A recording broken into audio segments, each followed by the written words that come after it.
This is Football Focus Weekly with CFI, Charlotte Football Insiders, starring the pet man Matt Morrow, owner and founder of CFI. With him we have Cherie Glenn, our lead reporter, knocking out interviews, going all over the place, just being the queen of CFI. We have Brandon Black, the man behind the camera, the producer, and our photographer does a great job getting those shots every week. We have with us assistant West Charlotte football coach Brandon Billups, very energetic young man. Former head coach at Central Cabarrus and East Rowan High Schools, Kenneth McClamrock, one of our big football experts. And then last but certainly not least, we have Josh Kroll, former Christ the King head coach, former offensive coordinator at multiple schools. And we are Football Focus Weekly. All right. Good evening, everyone. This is Pet Man Matt Morrow. We got 13 people on already, so there's a lot of people excited to see what we got tonight on Football Focus Weekly, and I'm going to give you a quick rundown. We put it out on social media earlier today. Our first guest is going to be head Charlotte Blue Storm football coach, Ebony Kimbrough, who we're very excited to talk to, get her perspective on coaching football from a female perspective and playing football. She also plays women's football, so we're very excited to speak with her in just a second. We're going to have, I hope I say this right, I got coached on how to say it. We got assistant Mississippi Valley State football coach DeJuan Lucky coming on at 8 o'clock. We'll be excited to talk to him about all the crazy stuff going on with COVID-19, how it's affecting D1 football, and get into a lot of other stuff. He's a local guy from Concord, so we're excited to have him on. And then we've got a lot of good stuff in our segments tonight. We've got a new segment we're going to call the Great Debate, and it's already sparked up some discussion on Twitter about wings and flats or drums. And we got the other guys that have got a lot to talk about as well. But without further ado, we're going to go ahead and bring on our first guest, who I just mentioned, Charlotte Blue Storm head football coach Ebony Kimbrough, and we're going to bring her on right now. All right, Coach, how we doing tonight? I'm great. How are you? I'm doing good. I appreciate you taking the time out. I know you got a busy schedule, and and just talking back and forth, we both have some bad memories going on as we're getting older. But, Absolutely. I'm glad we were able to come together and make this thing work. So, I want to lead this off. When we put it out there that we're going to be talking to a female head football coach, a lot of people were kind of like, wow. They didn't know that there was a female head coach out there leading a program here in the Charlotte area. So just talk about your background and how you got into doing what you're doing right now. I've been in sports all my life. I played since I was a kid. Football has always been my favorite, but I didn't have a chance to actually play it until late 90s. The team in Greensboro, the Carolina Cougars, was the first team that I had heard about, and I went to tryouts, made the team, and it was over after that. Like it just became part of my life. I played with that team for a few years until it folded, and decided to see if I could start a team in Charlotte, and that was in 2004. So I started the Carolina Queens in 2004, and I've worn all of the hats with them since then. I've been owner, player, went from assistant coach and made my way up to head coach, and I've been doing that for the last few years. And I've coached with some other teams as well, so men's teams as well, before taking on this job as the head coach for the Blue Storm.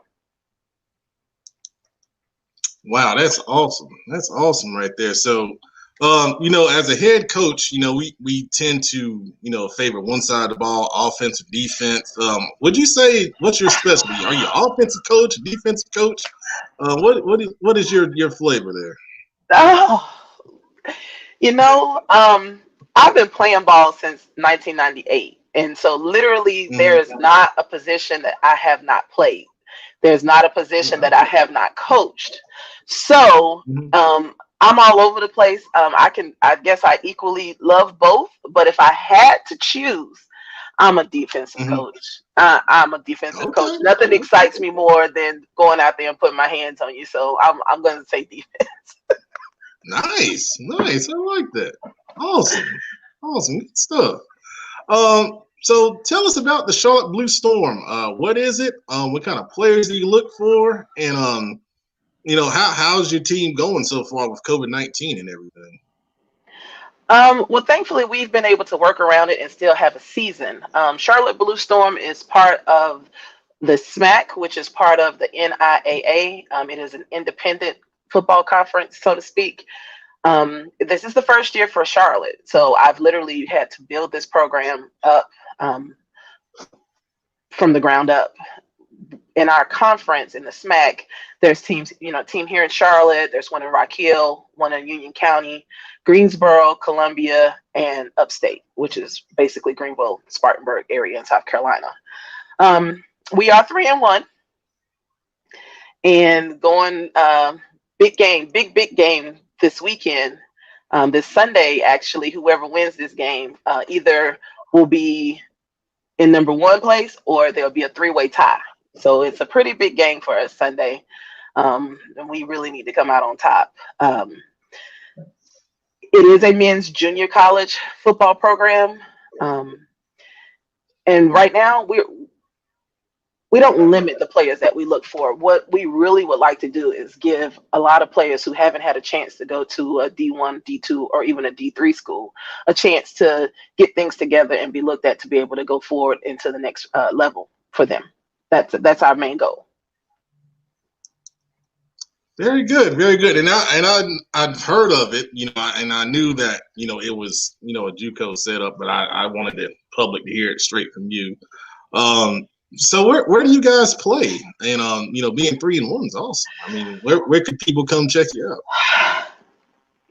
So COVID has us scrambling for fields.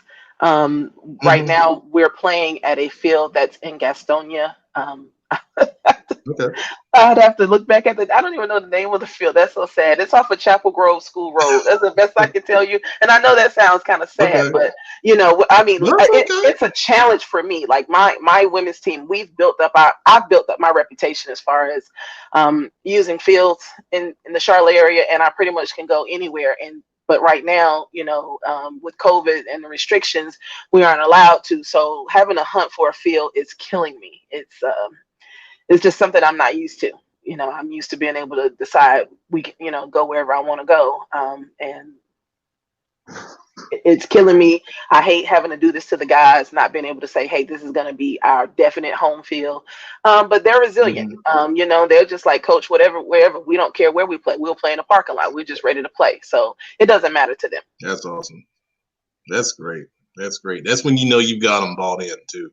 Correct. That's really good. That's really good. So the other side of it, you said you played football. I'm supposed to be retired now. I'm supposed to be retired.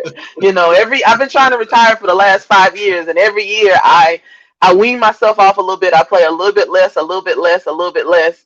But it's just in me. It's just in me. And literally, like I don't know how long I can stay on the side.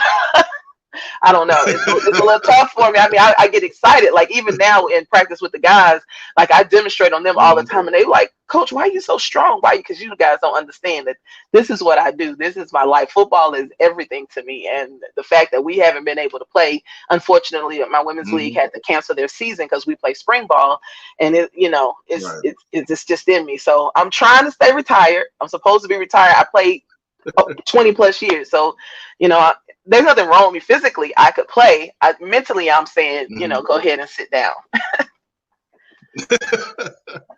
That's awesome, man. It's good, I can hear the passion in your voice, man, and that's what it's all about. That's what it's all about right there. So talk to us a little bit about coaching, and we spoke a little bit before this.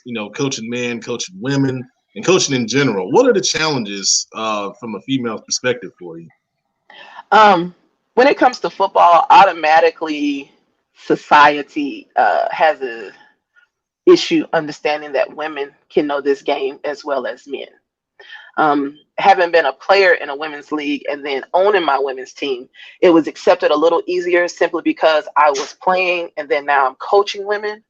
But once I started coaching men, it was a little different. I started coaching. I've coached some semi-pro teams here in Charlotte. Most recently, last year, I coached on a men's arena team, the Carolina Aviators. I was the special teams and receivers coach. It's more so you have to show that you know what you're talking about and know what you're doing, and then it's okay. And right after that, I haven't had any issues from my players with the Charlotte Blue Storm. No issues. Very accepting. They were, everyone was a little shocked at first because none had really had a female football coach before. But, once they saw, hey, Coach E knows what she's talking about, I haven't had any problems at all. That's awesome. That's really awesome. That's good to hear. And, I'll full disclaimer, I'm in the Facebook group, Black Coaches United on Facebook. And that's and I know that's where you're talking about how some of the things got a little, little heated because, it is the internet and, people are who they are, so, but yeah, I saw what was going on and I said, no, that's not right. You obviously, know what you're talking about and, you've got the respect of both men and women, which is awesome. Is there one time that you could say that there was a real conflict in person coaching that was just, kind of like I guess a meeting point on whether you wanted to keep moving forward or you wanted to kind of step away from it? No, I've never wanted to step away. That's part of the problem. Mm-hmm. The person who brought me into this knew the type of person that I was and how I felt about this. And I would never let naysayers or what someone else thinks deter me away from something that I love and that I'm passionate about. I could care less about. That's why it took me a while on that post that you're talking about. It took me a while to respond because I had to get myself together and make myself not respond the way my potty mouth wanted to respond. I wanted to not, not go there the way that I really wanted to go. But yeah, right. No, I would never let anyone deter me away from doing what I want to do, doing this. Never. I could care less what they think, honestly.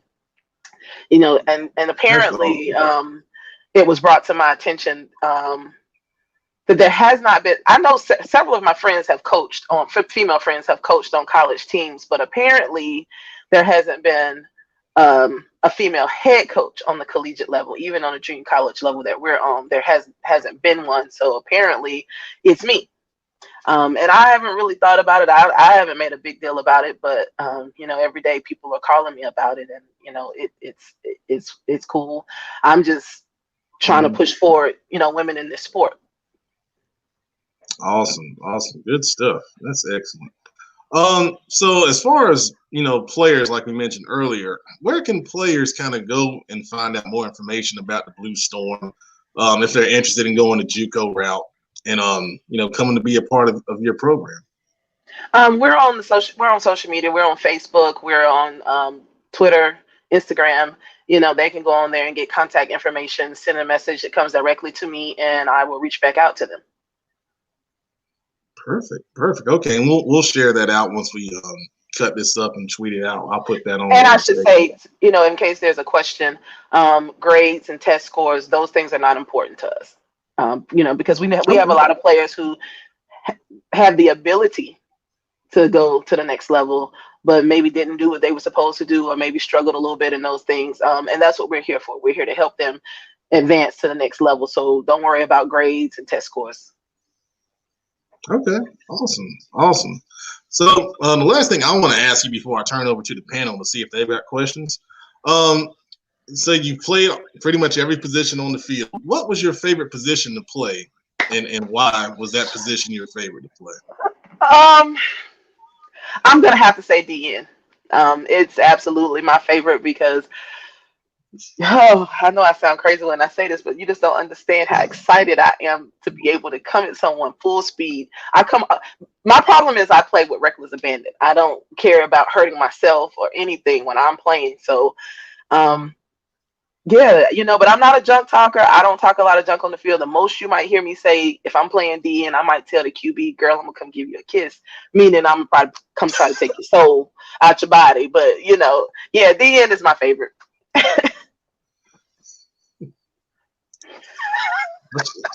That's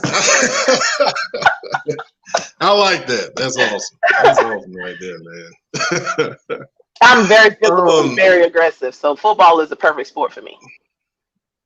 Okay, that's perfect. That's perfect.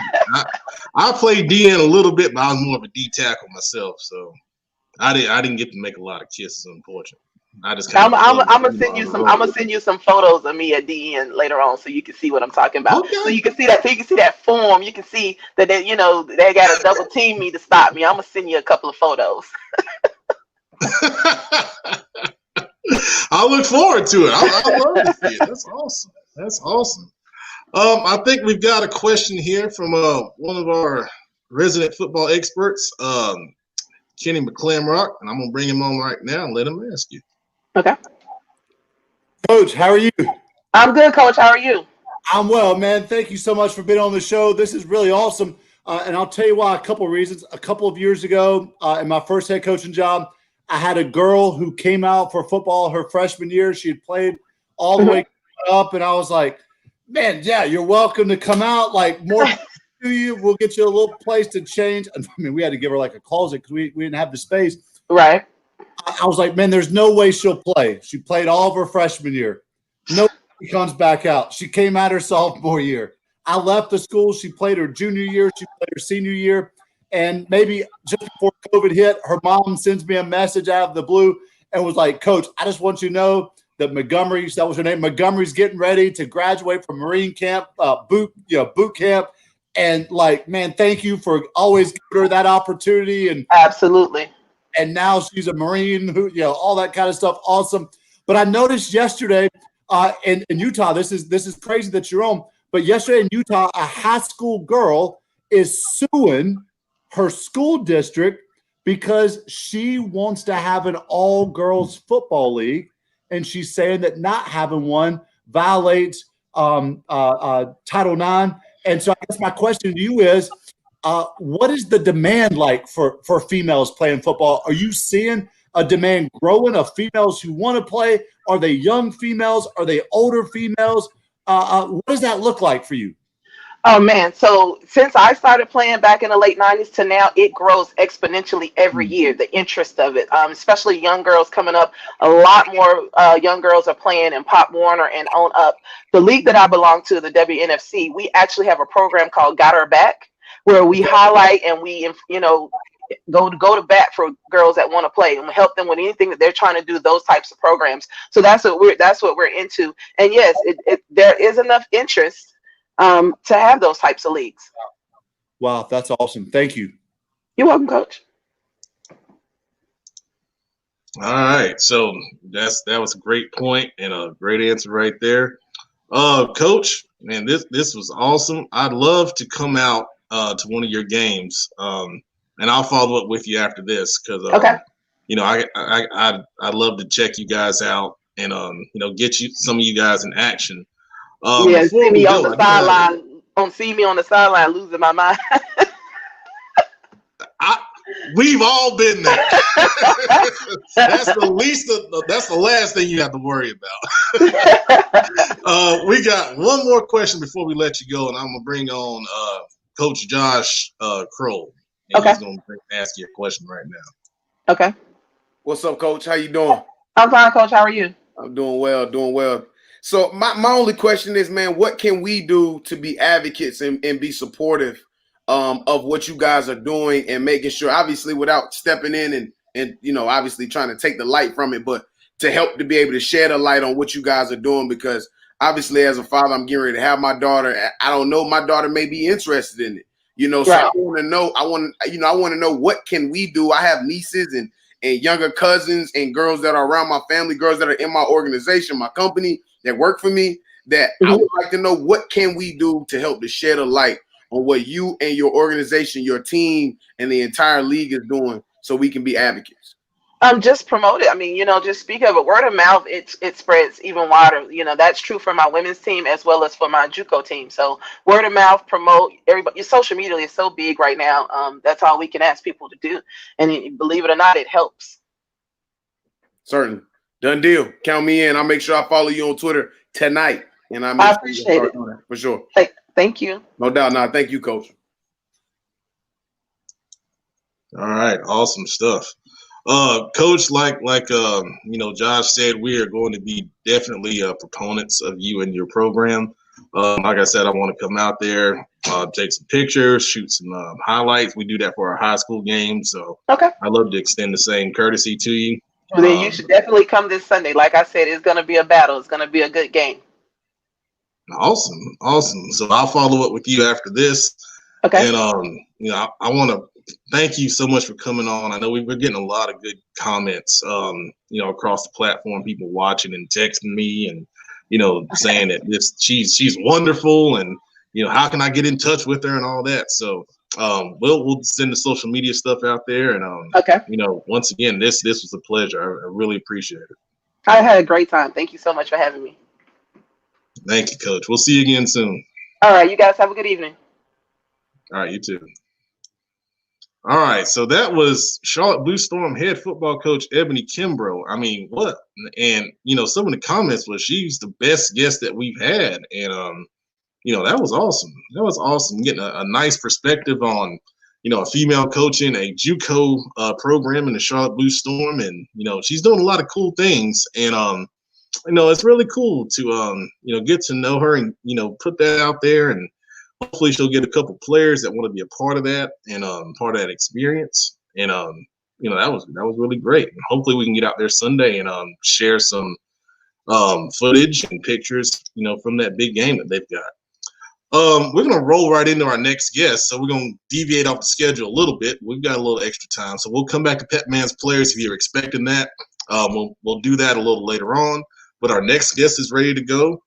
And he is an assistant football coach at Mississippi Valley State University. It's a D1 school.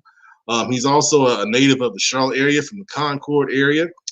And I hope I get it right again. If I don't get the name, if I don't say it right, Ken just smacked me. He trained me on it. And I think it's head. I said head coach, assistant football coach, maybe head coach in the future. DeJuan Lucky, we're gonna bring him on right now. How we doing tonight, sir? How you doing? I'm well. I just got my little workout in, and so I'm doing well. Very good. Appreciate you taking the time out, coming on our show. I know you've got a busy schedule, and things have been just crazy with everything going on with COVID-19 and. Are we going to play football? We're going to start playing and games getting canceled. So first thing I want to ask you is where are you guys as a program right now at Mississippi Valley State?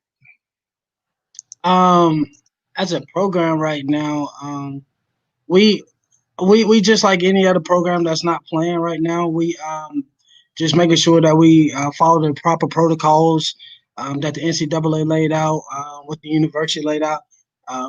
For us and for the kids and stuff like that, and it's a new experience every day. Every day we're learning, just like anybody else that's going through this situation.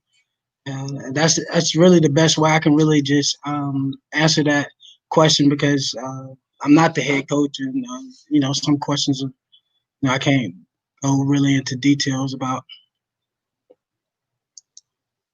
Yeah, that's understandable. Definitely understandable. I know it's a struggle to say the least. Sure. And it's not ideal. It's far from that. So from what I understand, you made a jump from coaching high school ball to now being at the D1 level. So talk to us about how that happened and what's the transition like, and what are the biggest differences for you? Well. It was. I was at my old high school, and I kept getting a bunch of phone calls because I had coached previously in college, and I went from really just volunteering at my old high school, to be honest with you, because I had turned down a D2 job before, and I was God knew me that I worked with back in 2015, and he was like, "Hey, we need you to come down here. I think this would be a good job for you." So we had started beginning the conversations back in February. I wasn't going to go. My mom was dealing with breast cancer at the time, and it was difficult because I had turned down about 6 jobs before that so I can be home for my mom. And this school really just stuck with me. And I was like, listen, in May, I took the job, and I didn't. My family knew I was taking the job. Really, back in April, they kind of knew I was going to take this job when it was presented. And next thing you know, it's here. And the biggest transition, I tell you, is it, the biggest transition I think was just D1 football. Getting a lot of time with my coaching staff, just talking ball, not having to deal with the day-to-day life of a high school coach.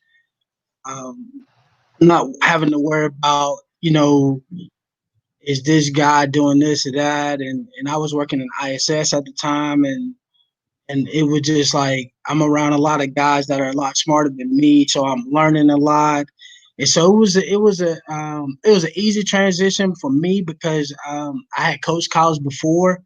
I think the difference thing was just the timing, because I came in July was my first day. It was actually my first day, like 3 days after my mom had got done with chemo, and it was difficult. It was different because also because my mindset was a little different because I learned how uh, to build more relationships that I never built before in this game and stuff like that. So, but the transition wasn't too hard for me because I've been in college coaching before. But the overall leap for me, I learned to treat it the same as any other place that I've been, and just grow from every stop, if that makes sense.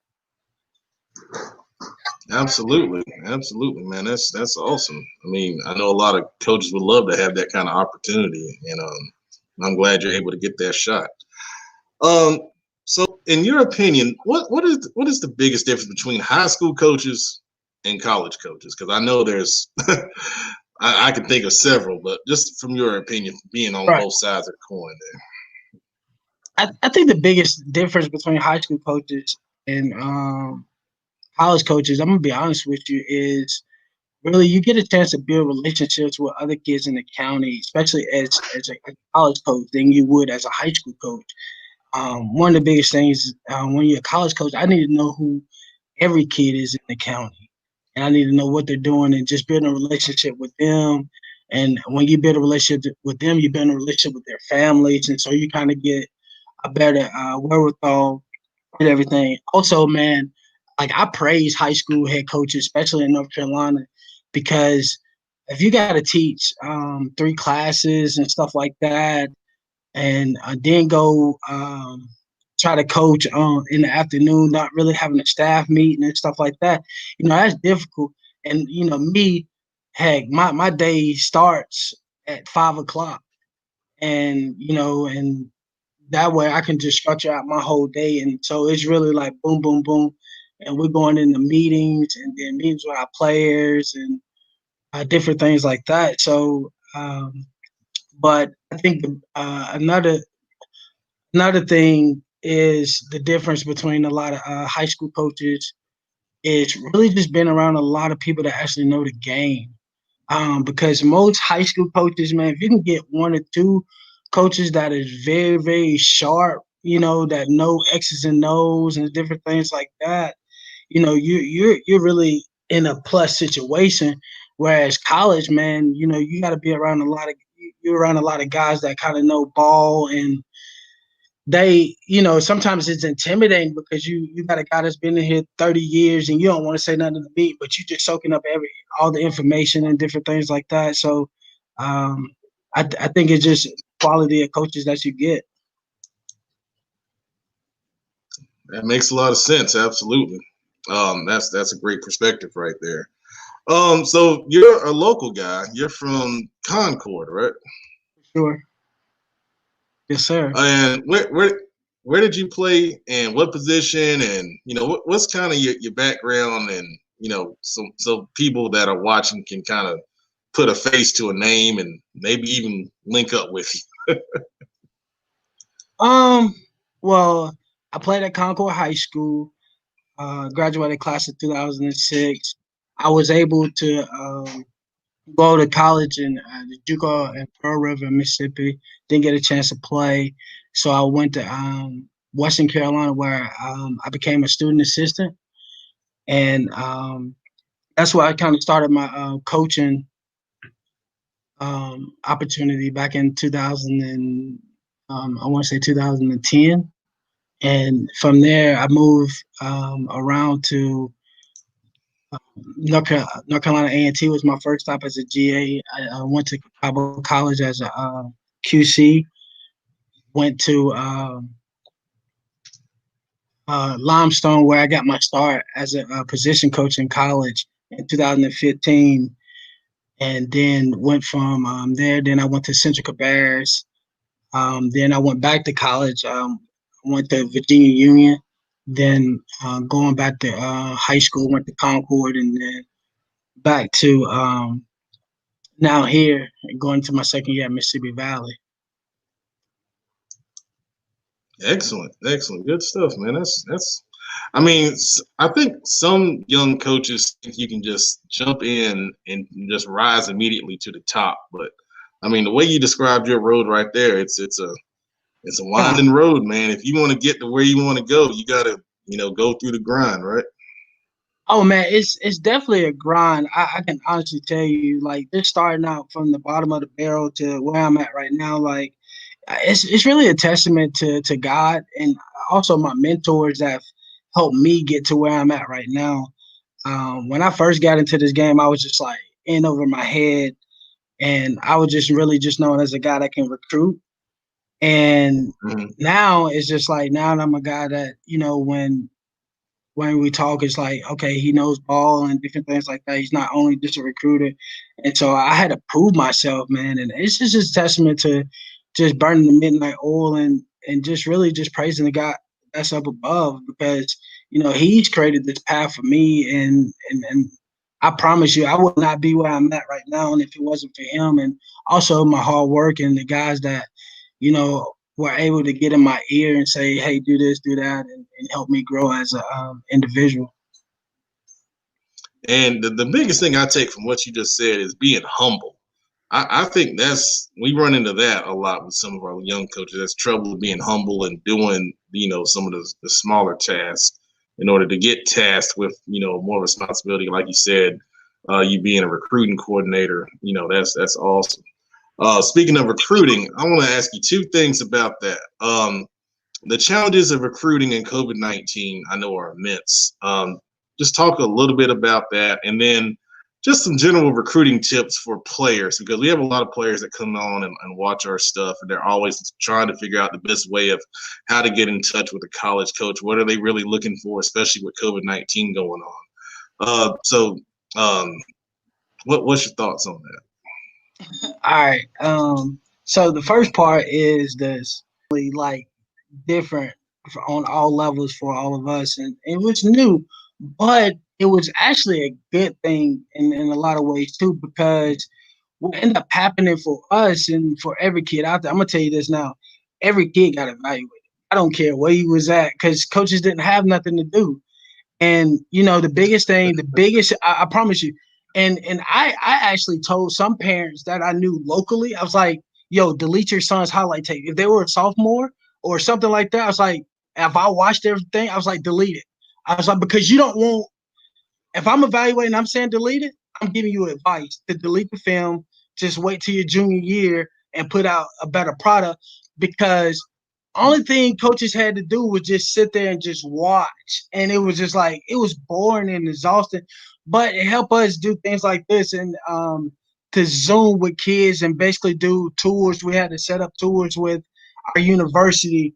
And so they were able to do Zoom tours so that they could see the school. And actually, I'm going to be honest with you, when you're a school like us that limited resources, hey, that becomes like something that we put in our back pocket to say, hey, if we got a kid in California now, we don't got to fly him here. What we can do is we can show him our facilities and save some money or something like that, or different things like that. So I thought it was really, really cool.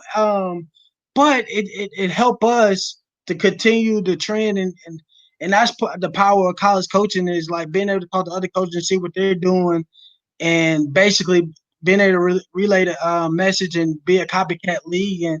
And so we just did some things that, the big boys did, and helped us in recruiting tremendously. Now, two parts of it. The second part is this: how you want to get recruiting and different things like this. Kids, I'm gonna be honest with you. Don't go to camps. That's the first part, unless you are ready. A lot of coaches are not going to tell you that. Parents, I'm telling you this. I tell people that listen. When I was younger, I went to camps, and I was just like, well, dang, I'm just number 558. I ain't getting evaluated. And I'm saying this like, guys, get a personal trainer. I love high school coaches, but they can't always do it by themselves. Get a personal trainer and different things like that. I believe you got to do extra. Okay. A lot of and the reason, and another thing, as I elaborate on this, like why you just don't go to camps, like because every time you go to camp as an 8th grader, 9th grader, you're getting evaluated. If they're not helping you get any better, you know what I'm saying? How can I help you as a coach get better in 45 minutes? Really, you know what I'm saying? I might tell you a technique or whatnot, but it's not like that. I think literally, like when you get invited to camps and stuff like that, I think that is good and stuff like that. But I think for most recruits, don't go to camps unless you're really absolutely ready. Another thing too, is get on Twitter. Every coach is on Twitter. All right, if your high school coach is slacking or whatnot, college coaches will react. I promise you this. Kids, if you send a message and tag me in it, I'm gonna watch you. Now, if I don't respond to you, it may not be a good thing, because I got like so many kids, you know what I'm saying? And I try to respond to everybody that I can, but I can't. I have a lot of followers on Twitter, which really just happened to me last November when I blew up on Twitter, and I blew up out of overnight. I don't know what happened. I think it was by the grace of God, but but those are big things. A lot of kids hurt themselves going to camps too early. And another thing, like doing the extra to get better, get a personal trainer, working on your field work and stuff like that. And also just getting on Twitter, putting your highlight, tagging coaches. If you want to listen, tag Nick Saban in a in a tweet or something. I promise you, one of his assistants or somebody looking at what you tagged them in. You know what I'm saying? Because they got social media control. So I think that's the biggest advice that I can give kids, especially in this social media generation. Coach, that's excellent. That's excellent. We're kind of talking in the background, and we've got a camp coming up in December. We've done one already. Back in September, we had over 200 kids. Right. And one of the things we do stress though is you got to prepare for it. We had about 15 colleges there. Yeah. Right. Yeah, and we stress that because especially when you got that many college coaches there on site, and I think our kid was probably the one that had the most college coaches on site in the area. So right, it was a great opportunity. But to your word, you can't come out there and embarrass yourself because that's going to hurt you more than it helps you. So that's really good insight. you see something. I'm sorry to cut you off, but you see so many kids No, come you're out good, there, coach. and man, you be like, yo, like you really just came here and spent $50 and like you can't get through one drill, and I'm like, but my job is to encourage you and do everything else, tell you how good you are, but it's just like, wow, that's a lot of money you just spent just to get through one drill, and you're out of shape, so Let, let me ask you this while I got you, just because I need to know this. There are camps that are doing live streaming. Have you sat down and watched a live stream of a camp? no, I don't care about that. I don't care about that. Thank you. Yeah, Thank to you. be honest with you, I'm gonna watch a film. I want to watch a film. If you're an O lineman, I'm gonna reach back and really just watch a game film or something like that of you, the old school way.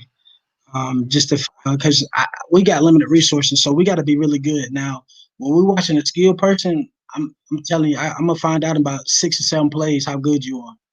6 or 7 plays. If you ain't explosive, I already know. I already know it's over with. So and Right. now that I'm the recruiting coordinator and stuff like that, and how it's structured, we give kids 2 minutes on a highlight, and people start formulate their opinion by play 6. You get what I'm saying? If that makes Mm-hmm. sense. Absolutely. Absolutely. I mean, you're preaching the gospel, man. And, I hope, and I'm going to cut this up so everyone can see it, on Twitter and everything, because this is gold. But it's the same stuff that we try to preach, but coming directly from a D1 recruiting coordinator, that's awesome. That's awesome, man. So one other thing I want to bring up, and this was something we talked about, we want to discuss. During the COVID-19, there's a lot of things that go on. Usually in the off season, there's coaching clinics and different things like that where coaches, work on professional development. So I want to ask you, in your opinion, how did you get better as a coach during, all this stuff that's going on right now? Oh man, like I looked at COVID-19. People say it was a pandemic, but for me, I felt like it was a light for me because um, it was like one of those days that God just was like, "Hey, this is gonna be your day." And I met a few people doing some Zoom calls and stuff like that, and um, and so next thing you know, this guy who had been talking to me, he was like, "Hey, come on my Zoom and present." I ain't never presented before in front of a large group besides my coaching staff and stuff like that. And so next thing you know, like I talked to my OC. I said, "Hey, what can I present?" and different things like that. And he said, "Well, whatever you want to. I'm supportive of whatever you want to do." And so I talked to him. And so what I did was put a deal together. I talked about power, same side power, and then from that aspect, I was able to talk to my OC and talk to my staff. So we Zoomed. I went through the presentation with them. So what I did was I called some local high school coaches, some of my mentors, and before I went on to the Zoom call, and then was able to um, to get their feedback and different things like that. What I did with my coaching staff, and they kept honest with me and different things like that. And I ain't gonna lie to you, man. That first Zoom that I did with the OC at West Liberty at the time, it just knocked it out the ballpark. And I was in front of my mentors. I was in front of a lot of coaches that I had worked with previously and different things like that. And it was a lot of D1 coaches on there, and it was absolutely amazing for me as a young coach, because now I'm like, I just talked to like in front of 300 people, or I just talked in front of 150 people, and I'm just like, you know, and it was a really unique experience. And then as I kept doing Zooms and talking about power and different things like that, I was able to meet a bunch of guys, and I gained a really a good friend of mine that became the running back coach at University of Miami, Coach Eric Hickson. We talk for like hours and hours, and every day we Zoom calling every day, and we were talking and diving in so much, and I learned so much from him, and he helped me grow as a coach. And I'm working with my OC because him and my OC was really tight, and so he was able to just let me learn from him and talk and pick his brains. And then AJ Stewart, who spoke at the clinic, the running back coach of Arizona, who was at BYU, like me and him text almost constantly, like all the time, like every day. And he helped me grow so much. And it was like my network had expanded so much from this guy, like that didn't really know too many people, to like now I'm talking to some elite coaches and different things like that. And also just being able to reach back and talk to Sean Gibbs, who I think is arguably the best running back coach in FCS football, how I learned a lot from, who works at North Carolina A&T. And those guys really helped me grow. And like I said, this pandemic, doing the Zoom call from being nervous and different things like that, man, that's how I grew, and being able to reach out to those coaches and talk to them. And those just a few coaches that I talked to, but it was like every day, like I was growing, because I asked my players, I said, during this pandemic, I want you guys to grow, but in order for them to grow, I got to show them that I grew. And so if I show them that I'm growing as a coach and different things like that, what I'm saying, they'll go work out and different things like that. And so that was just a little motivational tactic that I used. And I was like, if I'm getting better, y'all should get better. And that's what I always wanted as a coach, because I always want my kids to know that every year I'm getting better. I want to get better each and every year when I'm coaching. Awesome, man. That's a lot of work, man. The passion that you're speaking with, man. I can feel it. I feel it. And that's what it's all about, man. That's what it's all about. For sure. We got a comment. From, I know this guy. He's a JUCO coach at Rock Hill. He wants to know, when it comes to offensive linemen, what is your take on staying in the 2-point stance? I mean, to me, I'm not a big offensive line guy. I know a little bit of offensive line play, but I think it's whatever your system is and whatever the kid is comfortable with. It doesn't matter. You see people in the 2-point stand and still run the ball. You see people in the 3-point stand and pass. It really just comes down to your preference and how you want to teach your kids. I wouldn't say it's a right or wrong deal. It's really your preference and what you're looking for. I agree, Coach. Totally. I'm going to bring on a guy that you may know, and I know he's got a question or a couple comments, or we really don't know what we're going to get from this guy when we bring him on. So let's find out what he's got. Coach Luck, what's up, big dog? What's up, big dog? I love you, man. I'll tell you what, man, I'm so glad to have you on the show. This weekend, me and Coach Crowell talked for probably 45 minutes, and it was like life-changing to me, some of the things he had to say. And then me and you talked the other night it was over an hour, maybe an hour and 15 minutes, man. And, we were banging out like your history and some of that stuff you shared with us, maybe a little bit more in depth. But tell me this, Coach, man, what's one thing that you know now that you wish you knew 6 years ago when you started coaching, 7 years ago when you started coaching? Oh man, timing. Timing. I tell you this, coaching is so different, and I got 2 daughters I got to think about.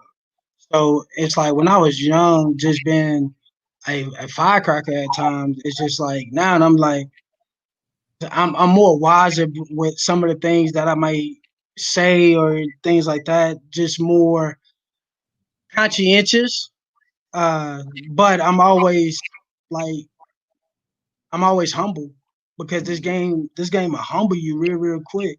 And I know, like, even talking to you, like you seen me grow since I was a little boy, into who I am now. I think the biggest thing is that timing, and also there's confidence. Confidence is big.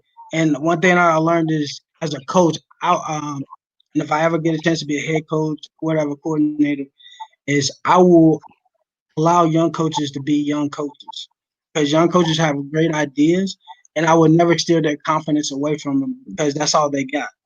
You know what I'm saying? And you got to learn how to help humble them, in certain aspects and without just humiliating them. And so that's one of the biggest things that I've learned and grew over the years as a coach.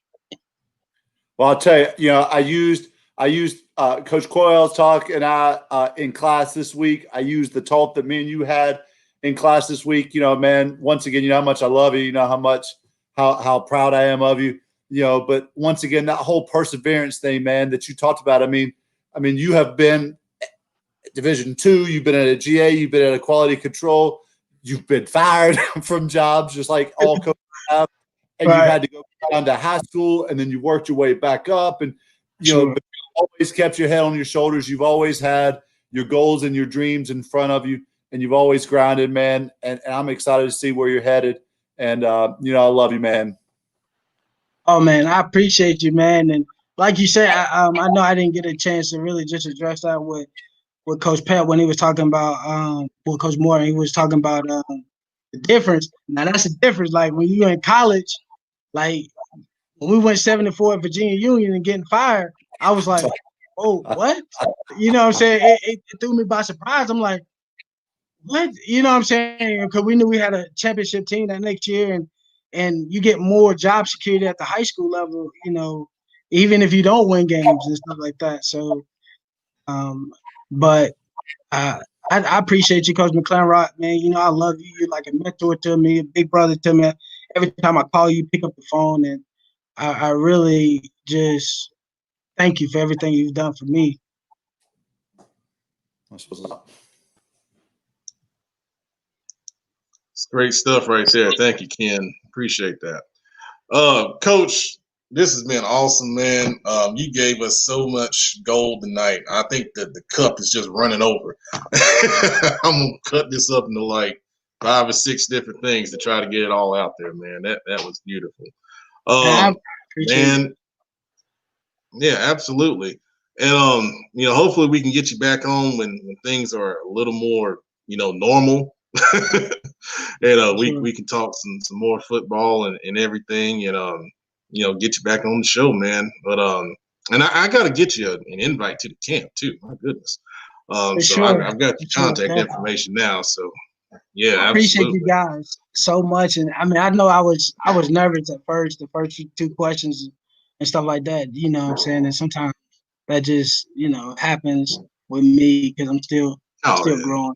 And I'm thankful. That you asked me to come on, and if I can ever help you, reach out to any other college coaches that are not playing and stuff like that, and the area, or just even in North Carolina and South Carolina, I will be happy to help you guys as y'all grow this podcast. Absolutely, and yeah, I'll definitely follow up with you on that one. That would be awesome. Sure. Absolutely. Thank you, Coach. Appreciate it, man. Appreciate you. All right. So that was Mississippi Valley State University assistant football coach DeJuan Lucky. We're so glad to have him on the show with us tonight. Dropped a lot of great, stuff about, his background and recruiting and, all those great things. And we'll cut that stuff up and we'll get it out there so everybody can enjoy it if you're coming on late or maybe watching it on the playback. So right now, what we're going to do is we're going to jump right into sound off, and then we're going to come down and hit everybody's segments. So we're going to get ready to sound off here in just a second. I'm going to bring the crew in so everybody can say hey, because everyone's here. So we'll bring everyone in right now. We just saw Kenny. There's producer Brandon, the Juice Man, Cowboy fan Joe, the illustrious Coach Billups, and she used a little bit of PTO earlier, but she's here now. The Queen of CFI, Cherie Glenn. Hello. How's everybody doing? Not bad. chilling like a villain. Cowboy Joe, what up, my guy? I wouldn't want to go by that name. Hey, that name's sticking, bro. Kind of derogatory, isn't it? I'm sorry, Joe, but now you're officially a part of the family, so that's your name now. We might just change your name. It ain't gonna be Joe Hughes no more. I'm gonna put Cowboy Joe on there. I might do that. Billis, but anyway, hey, I was about to call you, Joe, man. I got nervous. When I started scoring, I said, "Oh Lord, it's a fire." I said, "Jesus, they losing to the football team." I said, "Ooh." I had to check your Twitter timeline, make sure you were good. I was gonna call the people and tell them come knock on your door and do a wellness check. It's all good, Joe, man. It's okay, man. I have no wellness check. Man, I saw take your shoelaces. Take your shoelaces, bro. I saw a meme today that said Dallas got on the road and drove all the way to Washington just to score 3 points.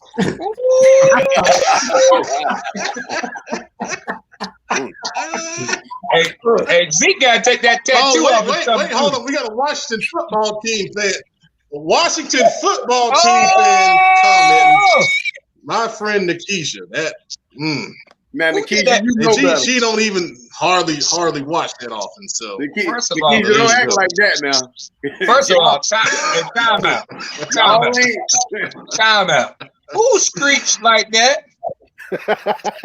It better not been one of y'all gentlemen, fellas. It better be Sheree. Somebody was screech. I heard it. I said, "Oh Lord!" It was Sheree. We were just gonna let that go, but since you addressed it, y'all good. I'm gonna make it sure. I thought it was Cromwell. I was gonna say, "Oh Lord, that headline don't raise your octaves. The headline will raise your octaves. Your headline high until your octave went high."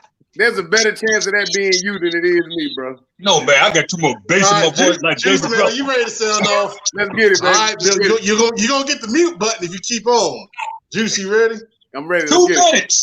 2 minutes right, that can press you off. Well, I ain't gotta have you on mine this time. So, Juice Man, sound off for this week, baby. First off, I want to take a moment to shout out my team, man. I don't know if any of my my staff members and my team members inside of my company are watching the show tonight, man. I want to take a moment to shout out my team, man. We just got the numbers back from last quarter, and they did an excellent job, man. So I wanted to take a moment to shout out my team and everybody that's a part of my Family Life Brands company and everybody we have on staff, man. So I want to take my first moment to shout them out. Now, my 2 sound offs for the week. First one, Jeff Garcia. Who do you think you are? Now, hold on. Let me make sure I say that again. Who do you think you are? This the same Jeff Garcia now that was the 3rd string quarterback in Canada at one point. Went to San Francisco, got an opportunity because he ended up turning around on a Canadian team that was already good before he got to take over the team. Then went to San Francisco, had a chance to play with one of the greatest wide receivers of all time, T.O., and found a way to end up being called a rat by one of the best wide receivers in the history of the game. When T.O. left, his career went into a dumpster fire. Then, for some reason, I don't know what NFL GM this was that was in Philly, felt the need to give him an opportunity in Philadelphia. And then he went there and pretty much became nothing. This man is literally the epitome of mediocrity, and he had the nerve to come out and say something about Cam Newton. Now, given Cam, you my second sound off. My brother, I need you to do better. Like not I don't need you to do better. I need you to do better, brother. You in a division that's really, really not that hard for you to be able to come out of. Buffalo's playing all right, but I don't feel like Buffalo in those situations where they supposed to be taking over the division. So I need you to get it together. And I know you probably talking to Belichick, you wanted to bring some people in to help you out, but I really need you to get it together.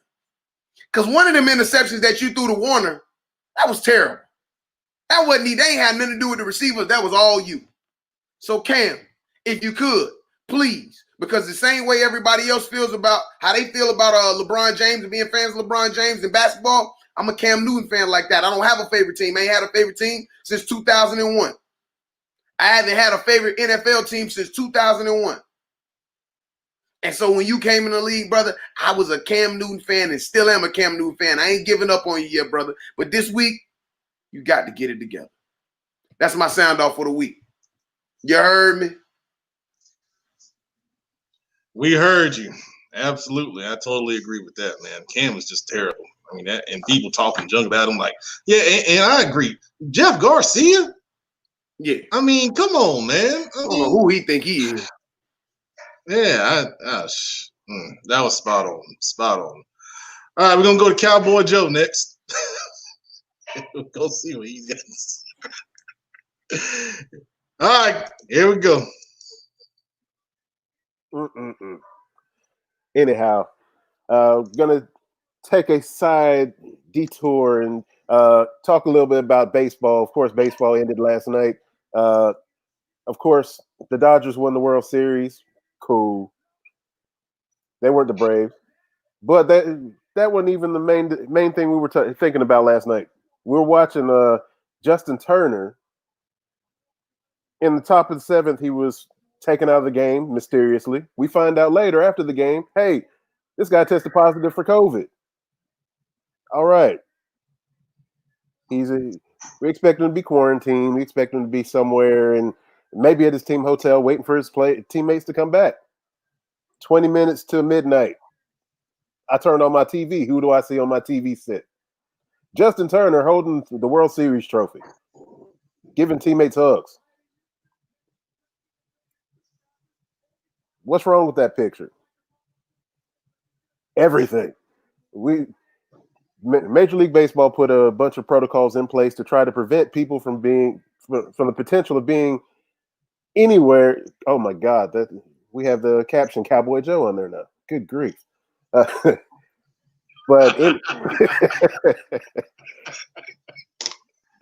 I'm not even talking about my lame football team right now. Anyhow, Justin Turner though. Justin Turner, you should be ashamed of yourself, my man. You possibly put a bunch of people who didn't have any idea that you had COVID in a weird position. You put them in a weird space, and now they possibly are having to go to a clinic wondering, hey, I might actually have this thing. Let's hope not. But most importantly, let's be better.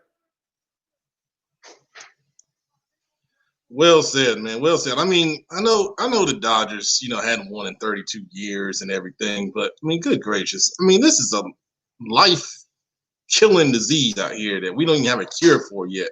I mean, I'm sorry. There's some things that are more important than celebrating a world title that they basically bought, to be honest. I mean, let's just be real about it. They went out and just paid for it. And, I have, congrats to them for actually going out and actually getting it done for their, eighth time of getting there and trying to get it done. But, yeah, that's ridiculous. I totally agree with you. Totally agree. That's just a bunch of trash. And selfish on top of that. Very selfish. All right. So, let's see. We got the illustrious Coach Billups coming up next here on Sound Off. And let me get Cowboy Joe off the screen. There we go. We're going to bring on Coach Billups right now.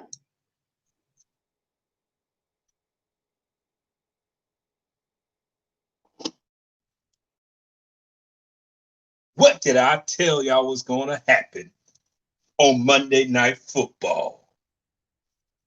The illustrious Los Angeles Rams was going to show you that Sunday Night Football against them thugs in San Francisco was a fluke.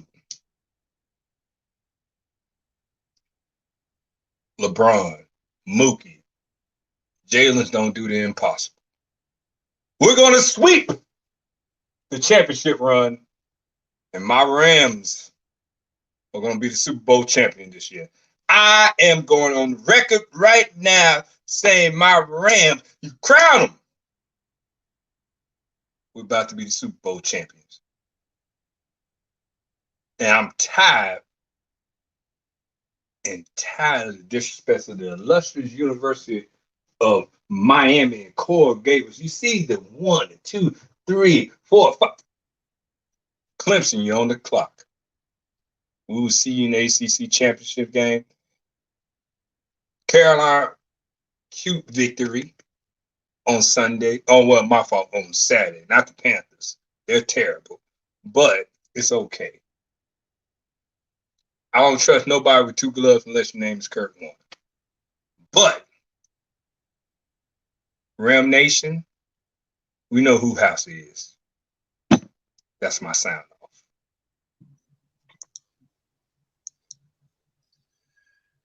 You know, the Rams are in the toughest division in the NFL. I mean, I would really, really be careful about. I don't want to hear it. I took myself off mute because I don't want to hear it because you Panthers are some bums, but we are victorious. The Ram of God. Thank you, Coach Phillips. I said I was going to be nicer to you this week, so I gave you that one. We're gonna let that ride. We're gonna move on.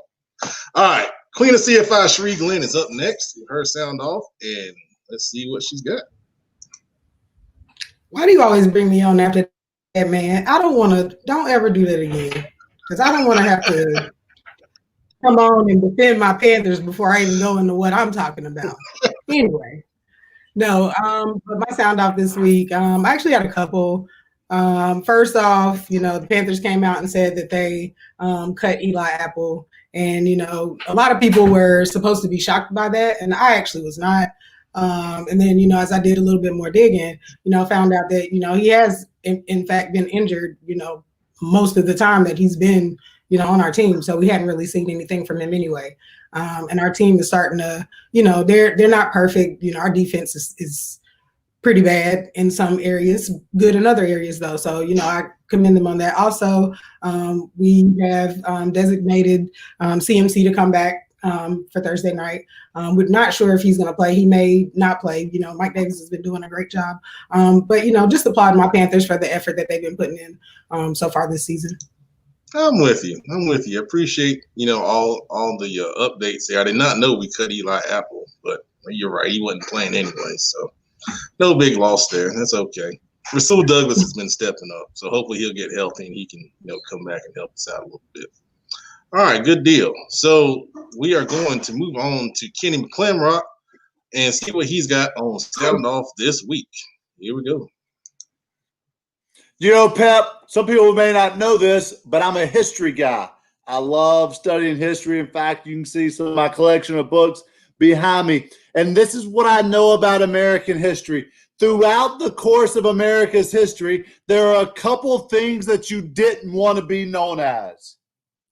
In 1780, you didn't want to be known as a king's man. In 1950, you didn't want to be known as a communist. And by golly, the greatest of them all, in 2020, you do not want to be known as a Dallas Cowboys fan. Good night, Cowboy Joe. Good to have you on the show again this week. But here's my sound off, man. I was driving, leaving work today, and I pulled up behind a new set of people, back to back to back. People who annoy me. People, number one, who annoy me. People who smoke cigarettes. God, dog, what a disgusting habit. Yellow teeth, stank breath, stank hair, throat all scratchy. Stop smoking them cancer sticks and put them away. People number two that annoy me. Right behind the lady sitting beside me smoking her cigarette with her kid in the back seat. Person number two who annoyed me was the guy in the pickup truck with 24 flags flying in the background. I'm all American. America, I'm more American than you. Let me prove it by putting 24 American flags, all with different colors and different stripes on the flag.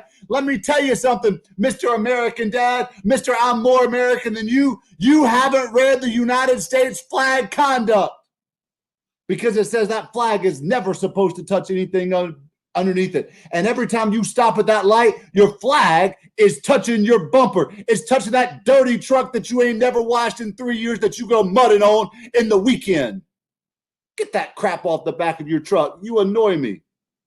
And then person number three who annoys me If you've ever been to Subway, you know what I'm talking about. Every time I go to Subway, this is what I say when I finish putting my vegetables on there. I would like the thinnest yellow streak of mustard that you could give me, the thinnest line that you could give me just real quick.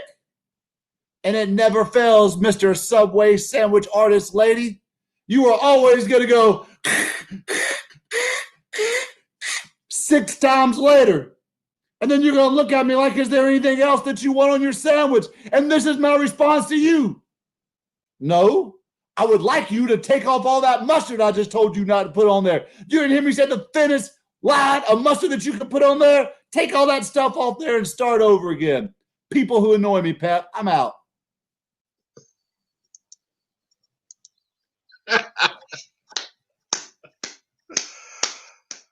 Another Kenny McClamrock classic. I'm gonna have to put it up tonight.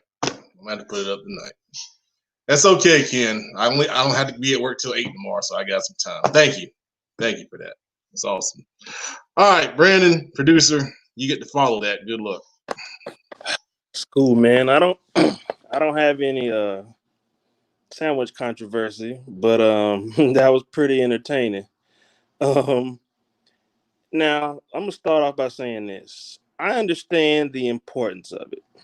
The importance of the upcoming election. The importance of every election. I get it. It's important. Everyone that's registered needs to vote. Everyone that's not registered needs to get registered. Everyone needs to be able to, voice their opinion. However, maybe it's just me.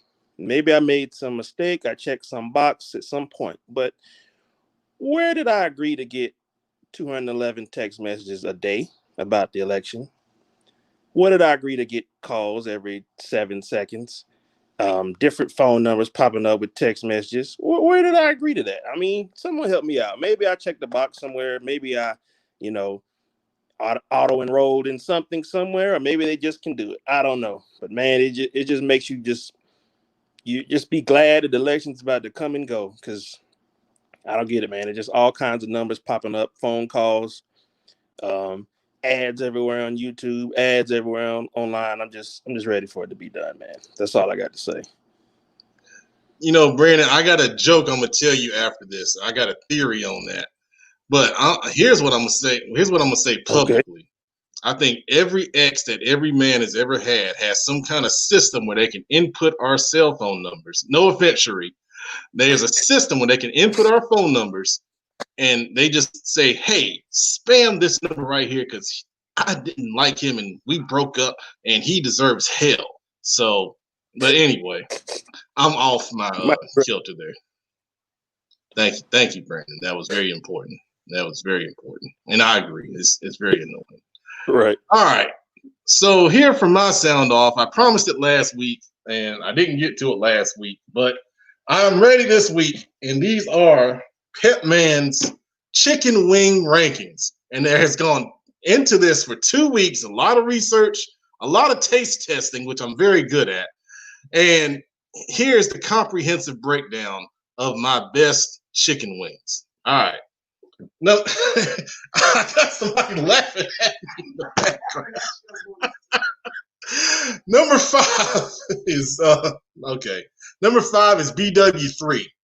So BW3 is, your basic wing restaurant. They got boneless wings, they got the bone-in wings. I mean, they got some decent flavors. If you just want to get your chain chicken wings, and have a good place to watch the game and sit down and be comfortable. Yeah, BW3 is the spot. Definitely better than Hickory Tavern or better than Wild Wing Cafe, which is very overrated.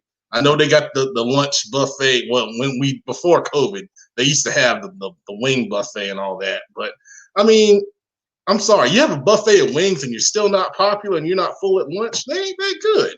They're just not that good. So I'm gonna tell you, if there's a buffet of wings and they're good, they'd be on the list. All right, plain and simple. All right, so that's number 5. Number 4, Hooters, and I'm still mad at them because we gave them one more shot. We went to a different Hooters. We went to a Hooters in Gastonia. They still did not have the specials. And if you watch the show, you know what I'm talking about. They used to have the all-you-can-eat special on Monday, and I had a special on Wednesday. They still didn't have that, but then they were advertising the MVP bundle, okay?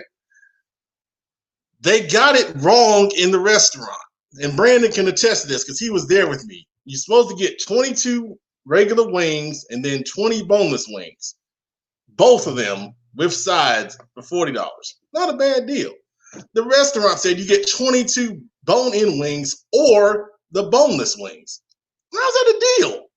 That's insane. I mean, come on, man. I mean, that's just stupid. But that aside, they're number 4 because I like the sauce. You know, they have a good selection of sauces. They have, you know, a nice variety as well. And then, you know, the sides are not bad. And then, I mean, just to be honest, you know, it's good scenery, you know, and I'm not just talking about TVs for those that are under 18. Okay. So you can enjoy your food and enjoy the scenery. I mean, that's worth number 4 right there for me. All right, there we go. All right, top 3. Now, these are really good. This was very hard. This was very hard. And I had to go back and I had to do a couple taste tests to make sure that I got this right. All right, number 3. TLC Wings in Pineville. All right. It's over. If you get off 485 on the inner loop, you get off on 51 where the hospital is. It's right across from the hospital in that little shopping center over there. It's way back in the corner. You got to work for it. But I'm going to tell you, it's worth it. They got some flavors of wings that most wing places don't have. They got a flavor called Red Tang. And I'm going to tell you something. It's special. It's special. It's worth the trip. Go over there and check it out. But they got a good variety of wings. They're not necessarily a mainstream wing option place. So you're gonna get, you know, you get good service in there. They get you in, they get you out. It's more of a to-go place. You don't really sit down in there. It's not a big place, but they got some of the best wings in the city. I promise you. I promise you that. So take your time, go over there and check them out. Now, literally, and this made it easy for my taste testing. Literally, right around the corner on Park Road Extension is a number 2 option. And this is very hard because number 2 and number 1 are very close. Number 2 is D.D. Peckers. Now, you're thinking to yourself, what the heck kind of name is D.D. Peckers? Don't let the name throw you, okay? And don't let the location throw you either. It looks like you're going into like a little pool hall, all right? But trust me, they got some of the best wings I've ever had in my life. I'm telling you, man. Great seasoning. They got wings that they don't even need the sauce. I got Coach Billups saying in the background, hot gold. That's one of the best flavors. I totally agree. You know, the service is fast. You call it in, and they usually have it ready when you get there, even ahead of time that they tell you. Great fries. I mean, they season them right. They're crispy. They come out. They're hot. They're good. I mean, my goodness, man. They got it going. They got it going. And you know, I think now that you can order and have them delivered, and they didn't have that for a while. Cherie, if you remember, that's where we went after we filmed one time. We went to D.D. Peckers, and I know it was good, right? She's nodding in the background, so there you go. But they're number 2, all right? Number 1, and Brandon, you'll love this, Wayne King. Wayne King on South Tryon Street is number 1. And I'm going to tell you why. I've gone to Wayne King 3 times. The last 3 times I've gone to Wayne King, I've checked in on Facebook and said, we're eating pregame meal, postgame meal, whatever it was. We've always went there for CFI stuff. So we go there, check in, and they like my post on Facebook. They take a personal interest in your wing satisfaction. And anyone that does that, they deserve to be number 1 on Pep Man's list. Cherie says she ate there 3 times last week. Seal of approval right there. Don't go nowhere else first. Go to Wing King. Great chicken wings. The Southern fried, they put gravy on the side. How you get chicken wings with gravy on the side? No one else doing that. Man, you better get with the Wing King and try them wings out and quit wasting your time at KFC and all these other BS places. Go to Wing King. And in Wing King, you see this, we can work on the endorsement. Y'all can take that right there and just put it on your website, and we can work that out right there. All right. So that is Pep Man's chicken wing rankings. I have somebody laughing at me as they go up the stairs, but I appreciate your support. Thank you for watching that and putting up with that craziness. All right. So now I got comments. Okay. Yeah. Oh, wait a minute. Honorable mentions. I almost forgot. So let me tell you about Flippalos. Okay. Flippalos is off of 51 Carmel Commons. Now for wings, I don't recommend them, but for chicken tenders, they're pretty dang on good. Now they get the combo. It comes with breadsticks. Okay, you might expect fries, but the breadsticks are very good. Very good. So that's good shout out, Jermaine. Good shout out right there. Nikisha's Hickory Tavern takes forever. That's why they ain't make the list. That's a waste of time. Don't even bother, man. Don't even bother. I mean, below average Hickory Tavern. Below average. I'm sorry. And the wings ain't meaty. I mean, the sauce tastes. How does the sauce taste dry? How does that happen? I mean, that's crazy. That's crazy. All right. So thank you for that. Taking the time on that comprehensive wing breakdown. I know that was a lot, but I put a lot of time into making sure I get you the right information for your chicken wing pleasures. We've got great football coming up, so get you some great wings. Any one of those places, but especially Wing King. That's where you want to go. All right, so now we're going to go to South Carolina football update with Joe Hughes, and then we're going to work through our segments for the rest of the show. So settle in, get comfortable.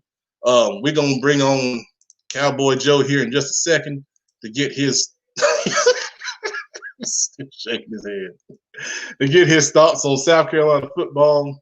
Let me change the banner real quick. There we go. All right, let's go. All right, Joe. It's going to get better. It don't get no worse than last week. I'm sorry. It don't get no worse than last week in Cowboys. So. No, it gets worse every week.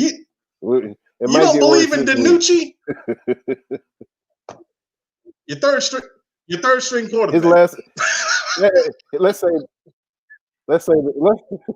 say this. I watched his last interception. His last throw in college end up in an interception. I'm good. There's a reason he's a seventh-round draft pick. Well, here's what you can always do. You can do what John Fox did a few years ago with the Panthers. You can put Ezekiel Elliott in the shotgun, run Wildcat the entire game, literally. And he did it against Atlanta, and I think they won. That game. So, I mean, that's an option there for you. I mean, no. He'll fumble it. Very good point. All right, so South Carolina, man. I feel like we've been saying this every week. COVID-19. I mean, good gracious, man. I mean, we're still seeing rescheduling, cancellations all across the state. What's the latest that you're hearing across the state with this? Yeah, you're still seeing a lot of moving and shaking with schedules and teams dropping games for whether it be COVID or just to be safe. I know I saw a report earlier today. Sumter High School, which is about an hour outside of Columbia, one of the top teams in Class 5A, they chose to just scrap their non-conference game and just to be safe. Of course, we're kind of in we're in that 2-week window where if you get a positive test now and you're a playoff team, there's a possibility you might not make the playoffs because of the rules and regulations that are in place this year. And I kind of call it the point of no return. If it happens, it happens. There's nothing you can do about it. We've kind of talked about it. COVID is both the elephant in the room, the biggest adversary, all of that. And teams are figuring out if to make the playoffs, we have to be scot-free. And if we're not scot-free, we're gonna have problems. That's a really, really interesting point right there. So when did the playoffs start now, man? The playoffs start November 13th. Okay, so yeah, that makes sense. And this week you want to make sure that you're clear. So wow, that's tough, man. That's crazy. So big game this week.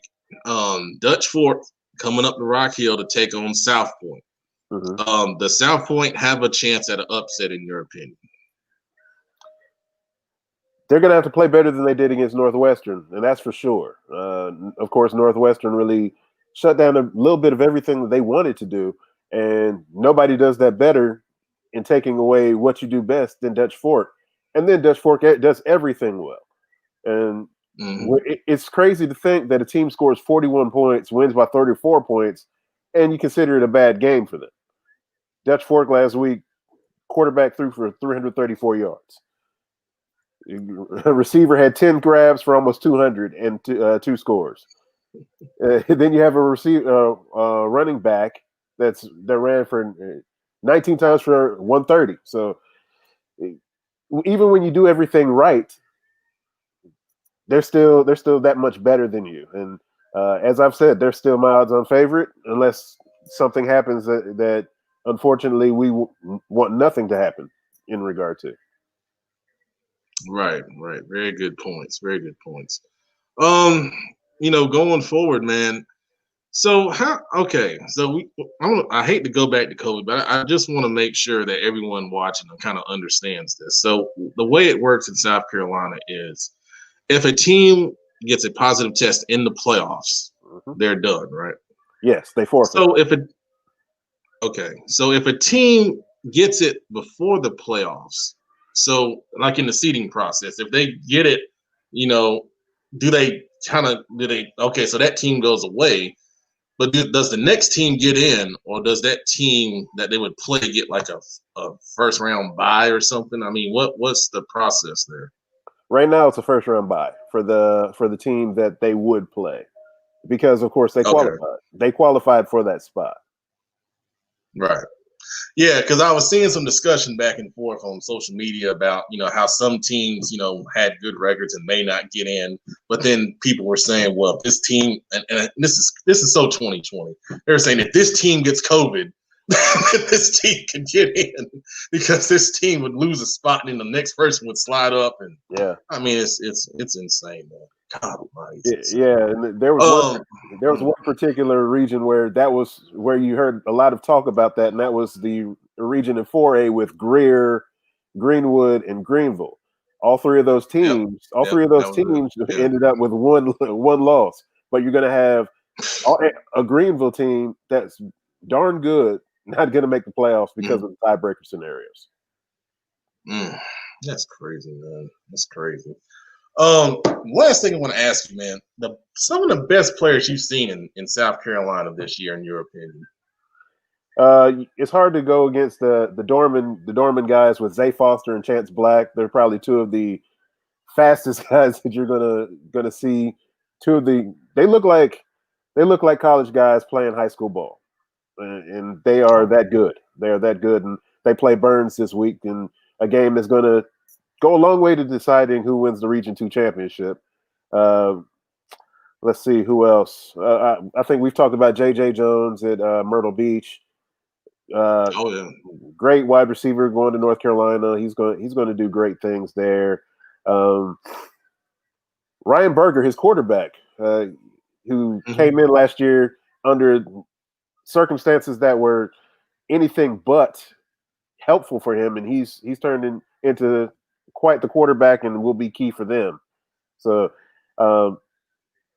there are just too many guys that are just playing lights out ball in this particular year. I feel like I'm sliding a few, but I know those three in particular. Of course, Kobe Paysauer is one of those guys as well, but I think he's more of a North Carolina guy for us, and he's playing against a guy, or playing on the opposite side of a guy that's Tyrion Ingram Dawkins. I'm sorry if I'm screwing up his name, but that he's the number one prospect for a reason. He's just a man child, can piano across the line, play any of the four spots on the defensive line. When I saw him against Clover, he played all four of them in a series. Good gracious. and excelled at all 4 of them. So when you have guys like people that, don't realize how hard that. Yeah, people don't realize how hard that is, man. Because each position on the D line has different responsibilities. That's super impressive. That's super impressive. And it works out for them Man. because if you don't know where he's at, you have to switch your alignments. And Clover had him maybe a play or two, and then next thing you know, he's breaking through the line with ease, almost untouched. He's just that he's quick, fast, and powerful. Good gracious! What school is he at? He's at Gaffney. Oh man, yeah, I'm gonna find that kid. I love watching tape, guys like that. So I'm gonna find him and check him out. Joe, thanks again, man, for this incredible insight. And as we come down the stretch here, heading into the playoffs, I know things are gonna get even more crazier. So we definitely won't lack for things to talk about. That's for sure. Without a doubt. Absolutely. Thanks, man. No problem.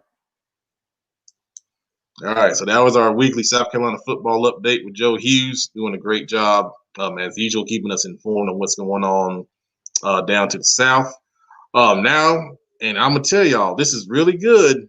I hope y'all paying attention, and even if you're not watching live in the playback, really enjoy this. Juice Man's college football update. I mean, he's doing a great job. I really enjoyed sitting back and watching this. So, all right, Juice, let's see what you got, man.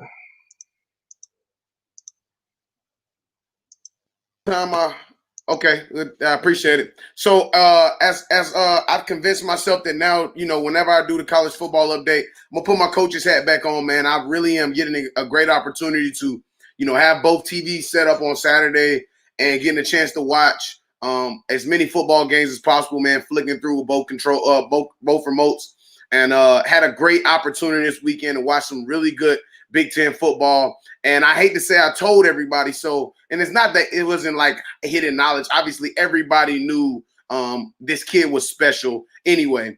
But Justin Fields this weekend, man, before I get into my update, man, Justin Fields this weekend was incredible. Literally was incredible, and had a great opportunity to show the world that he was back. That first quarter in that game, he started off a little bit slow, but the team started off a little bit slow in general. The defense is an interesting conversation over at Ohio State. And Joe Hughes just pointed it out, man. The kid went 20 for 21 in that game, and I think he ultimately ended with 276 passing yards and 2 touchdowns. But that offensive line was a little bit skeptical, man, against a defense that was not very, very stacked. Nebraska's defense wasn't really great, so to have 3 sacks on that kid Saturday was very, very weird.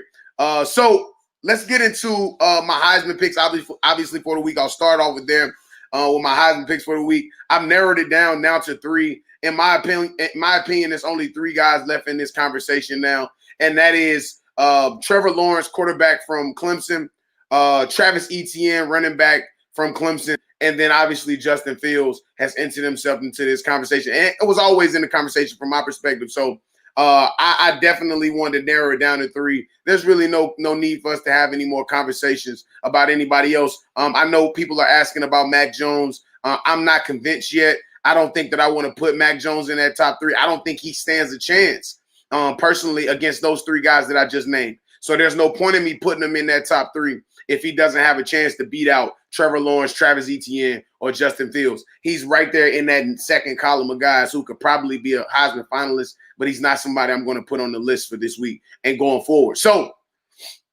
let's get into my top 5. All right. My top 5 for this week.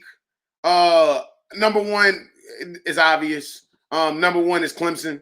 Clemson is going to stay at number 1. Number 2 for me is I moved Bama up, man. I haven't given a lot of respect to Bama because obviously, Coach Saban came out and said it, and he said, that's my first time ever hearing him say it, but now offense wins championships. And so with that type of climate, we're going to have an opportunity to see if Alabama's offense will be good enough to carry them throughout the rest of the season without Waddell, and then obviously some issues up front couple guys that have been banged up. So I'm very curious to see what's going to happen with Alabama going forward. Number 3 is Ohio State. And it's going to be very difficult for anybody to convince me that Ohio State should not be at number 3. At number 4, Oklahoma State. I've got Oklahoma State right in front of Notre Dame, who's at 5 for me, just because I think that offense for Oklahoma State is a difference maker. And obviously we'll get a chance this week, and we'll talk about that with my games to watch. But Oklahoma State will have a chance this week against Texas to kind of separate themselves from the pack. Obviously, I don't think that Texas is a great team, but it's still Texas. And can Oklahoma State get over this, get over the thought of it being Texas and really be able to take over the conference? And then they'll have a chance in a few weeks to take on Oklahoma. So, so at number 4, I've got Oklahoma State. At number 5, I've got Notre Dame. And creeping right there at number 6, I've got Cincinnati. Joe Hughes brought up earlier today when we were going in, when we were coming in, on the job that Cincinnati did against SMU. And obviously everybody knows I've been singing the praises of SMU's quarterback and their offense and how dynamic their offense has been. But 42-17, man, that speaks for itself. And the quarterback from Cincinnati, man, was out there looking like he was I thought he was gonna pull a Daniel Jones and end up falling, but he found a way to score that touchdown, man. So shout out to Desmond Ridder, who's also in that second tier of guys that I have that I'm convinced could possibly be a Heisman finalist as well, playing really good football. All right, so just a quick shout out to 704 Sam. Great job this week, man, beating NC State. I know Coach Billups kind of downplayed what you did, and he's going to do that because he thinks Miami is going to make it to the ACC championship, but he's sadly mistaken. And I hope he knows that they've got a very, very tough road ahead of them to be able to make it to the ACC championship. And even if you go, y'all really don't want to see them. But you know what? Let's move on. All right. So games of the week, Oklahoma State versus Texas. This is an opportunity again. Like I said, man, this is an opportunity for that Oklahoma State program to take a step forward. I'm going to be watching that game. I'm looking forward to that game. It's got an early kickoff on Saturday, so I'm looking forward to seeing that game. Second game of the week for me this week with Indiana and Rutgers. I'm very, very interested in seeing, Noah Vedral. I had a chance to watch that Rutgers game this past weekend against Michigan State, and Rutgers looked really good. Rutgers looked much better than they looked in the past. And, I would like to give that as an attribution to Coach Schiano, who's back home where he needs to be. But what I will say is they've got a tough task this week against Indiana. Indiana is the real deal. And I'm going to say a name, and I want everybody to remember this kid because this kid is going to be dynamic for years to come, man. Michael Penix Jr., quarterback from Indiana, a dual threat quarterback. If I say so myself, this kid can make people miss inside the tackles. He can make linebackers look silly, and he can throw the ball. And if he can get that, if that offensive line can be consistent this week against Rutgers, I see them winning really good. All right, and my last game of the week is obvious. Ohio State versus Penn State. You saw Coach Franklin come out on Twitter, and man, my boy literally, man, came out and did what he needed to last week. But I'm looking forward to this game. I do think Ohio State's gonna put Penn State in a fryer and cook them sideways. But I am interested in seeing the game because I want to see Justin Fields take that next step. And if they smash Penn State, don't be surprised if I put Justin Fields at number 2 in my Heisman update. So that's Juice Man's college football update for the week, man.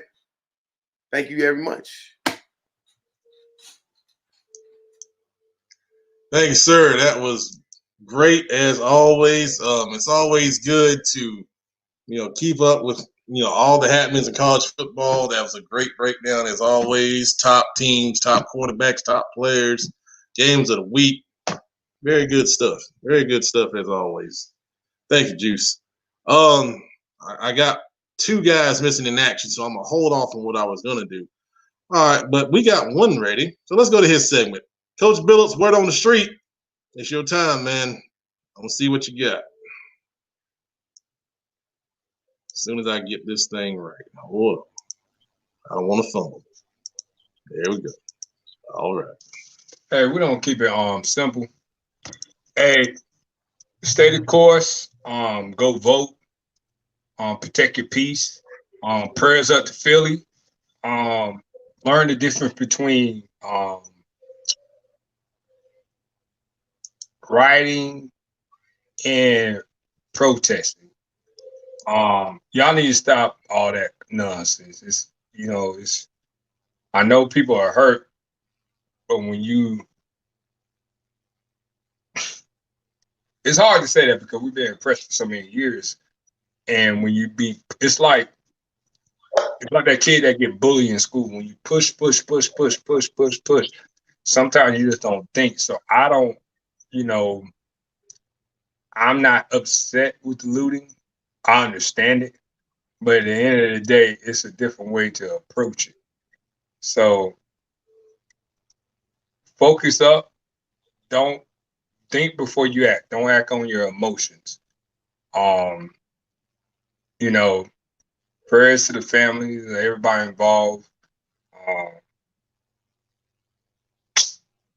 Don't let this time period make you want to vote one time.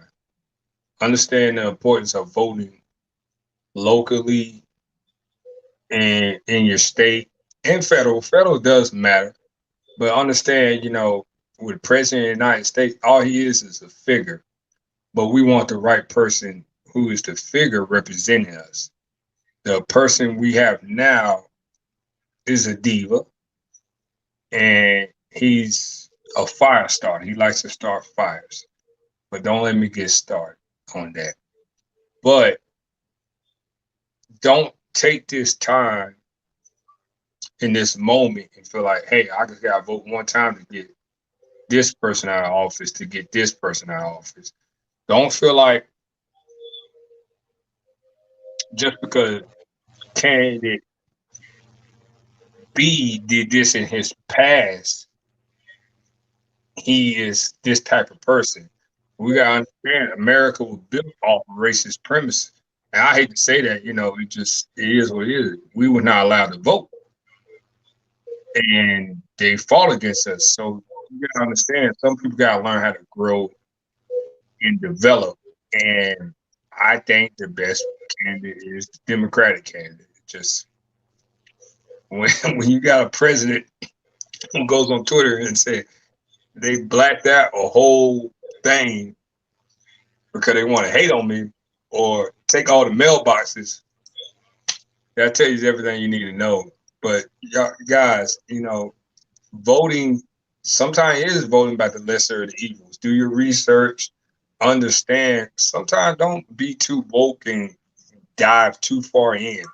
But local and state government are more important than federal because local affects you more. And I would love for us, my people, my people of color, go in on these school board meetings. Be more vocal. Approach all these school board meetings, these board members when they vote, the city council meeting when they vote for the police officer, because they have to vote and approve police officers through the city council.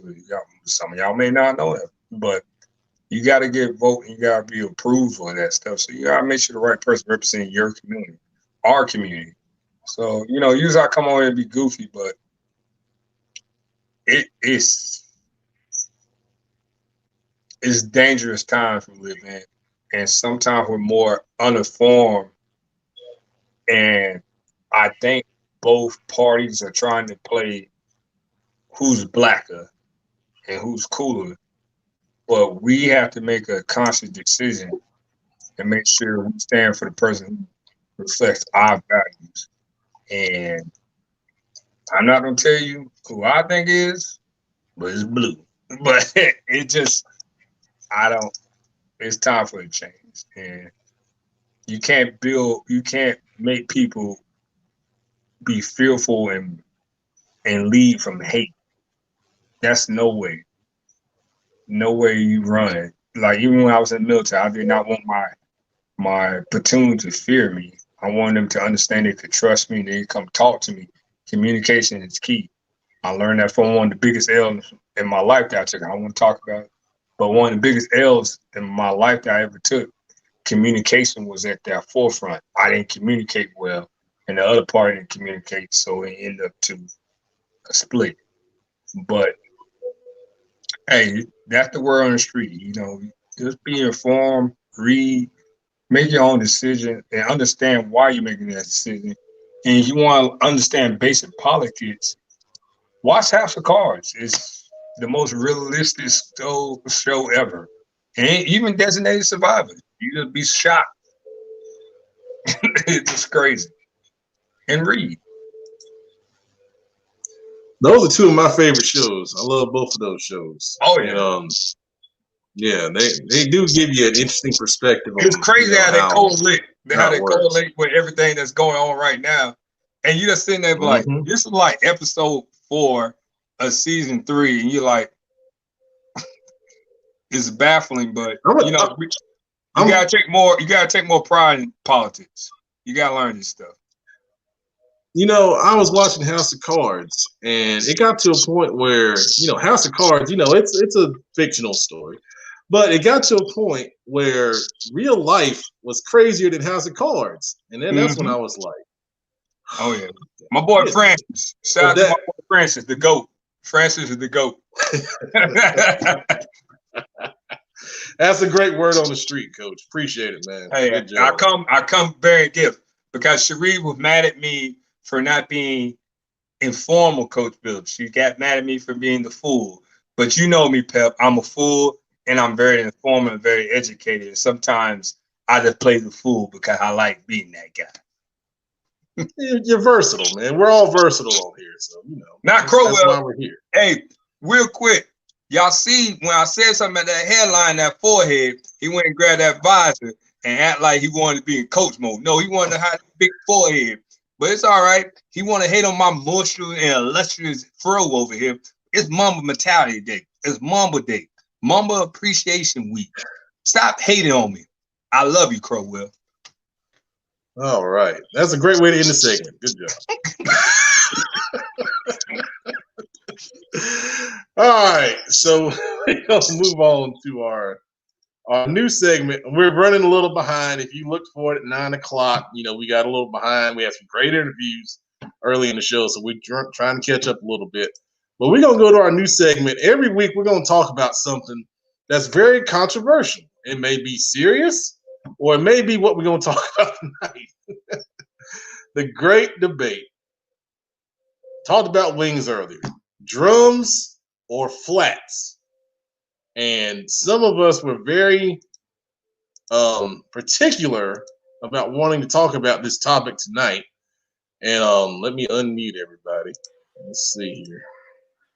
Hey, boy. Hey, we ain't getting through this real quick before we get into the wing conversation.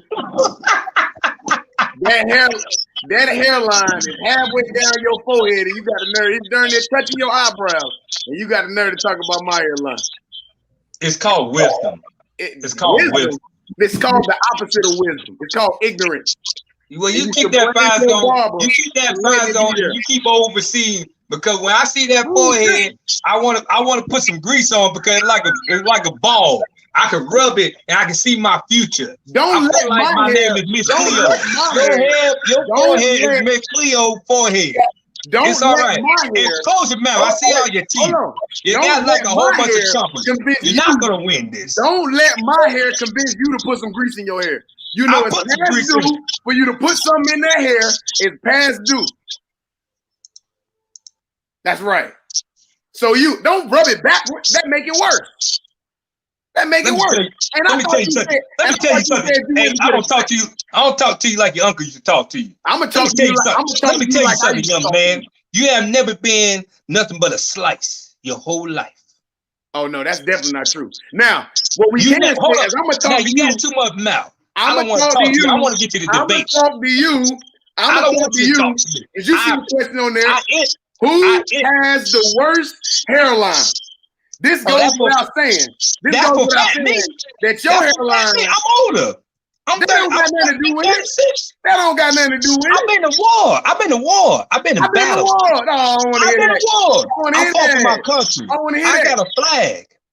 I fought for my country. That's my not an feet, excuse. my feet. I got 2 daughters. But the military got barbers. The military got barbers. LOL. No, they ain't no excuse. I gotta do this. I'm divorced. The military got barbers. I won. Hey, Pep, let's go to the next section. You got a barber. You from Charlotte. Oh no, they mess your haircut up. And ain't no reason in the world. Have you ever had your haircut? Hold up. You have you ever had your haircut? You hold from Charlotte, born and raised. You from Charlotte, born and raised. Came from the west side, right on during Betty's Ford. And it ain't no excuse for your darn hair to look like that on this professional show. You on here making our imagery look bad because you refuse to take the simple. And I see that you took that pic from earlier that you had in your hair. I see that you used it, but you didn't use it the right way because what you need is some assistance from a professional. You need to go holler at a barber that I know that you know that's from Charlotte and help them to help you. Okay, so now it's my turn. Go ahead. Last time I checked, chumps, because you just got a whole bunch of mouth, a whole bunch of forehead, and you want to come at my hairline. What about it? I have sacrificed my mind, my body, my hairline for this country. Absolutely. And all you can do is sit here, criticize. No excuse. You got your mind. When your forehead come down, my forehead ain't coming down. You know what? I got something ain't coming down. Next week we don't have the hairline off, and you don't have to see about me. Asa, I'm coming to see you because he's trying me. Asa, and you better not wear no damn visor. And he gonna use no damn visor. Oh my lord! Oh Lord! You better not wear no flippity flap visor. And hit me with that. Oh, I feel like coaching again. No, your forehead was swelling. You know what? I love you, man. I apologize. I'm sorry. I was in the wrong. You done?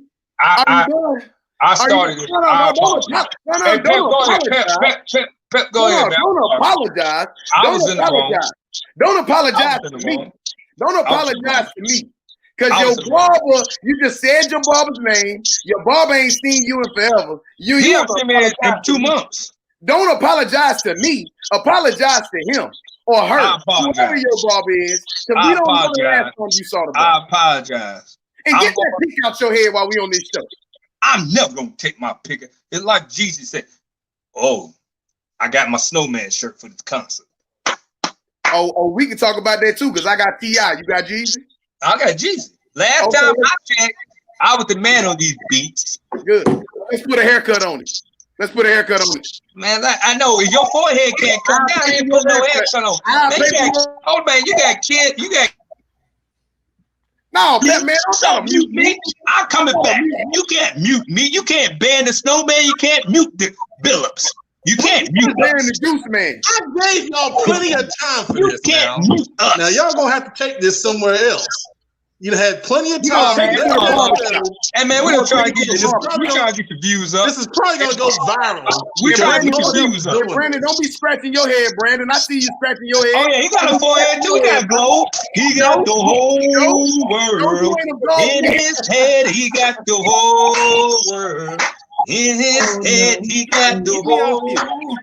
My bad, Brandon. I'm gone. I'm backing up. I'm backing up. I'm out. Let's move on. Let's go. Love, Brandon. It ain't nothing but love. It ain't nothing but love, Brandon. You take pictures and stuff. You mess us up. Hey, Grower, we need to apologize. For the 4 people that are watching right now, I am sincerely sorry for the last 5 minutes of your life that you watched that happen. That was not planned. That just happened. And I'm sorry that it happened. Well, we still gonna put it on social media. So I hope you enjoyed it. All right. So anyway, the great debate for the second time. Drums or flats? Man, I'm going drums. Who likes flats? Kenny? Nah, don't say my name. There you go, Kenny. There you go, Kenny. I'll throw those away. I don't even eat those. Kid, that's why you my dog, Kenny. I'm gonna eat that's really no. Hold up now. We don't throw away no chicken around this house. We don't grab that. No, we don't do that. We don't be like Jerry Rice. We just eat it last. Hey man, all flats, man. All flats all day, man. I go to Wingstop. All flats. I go to Wingstop. Yeah. Because it head flat. My fault. I go to Wingstop, get me a 10-piece, and I get them all flat.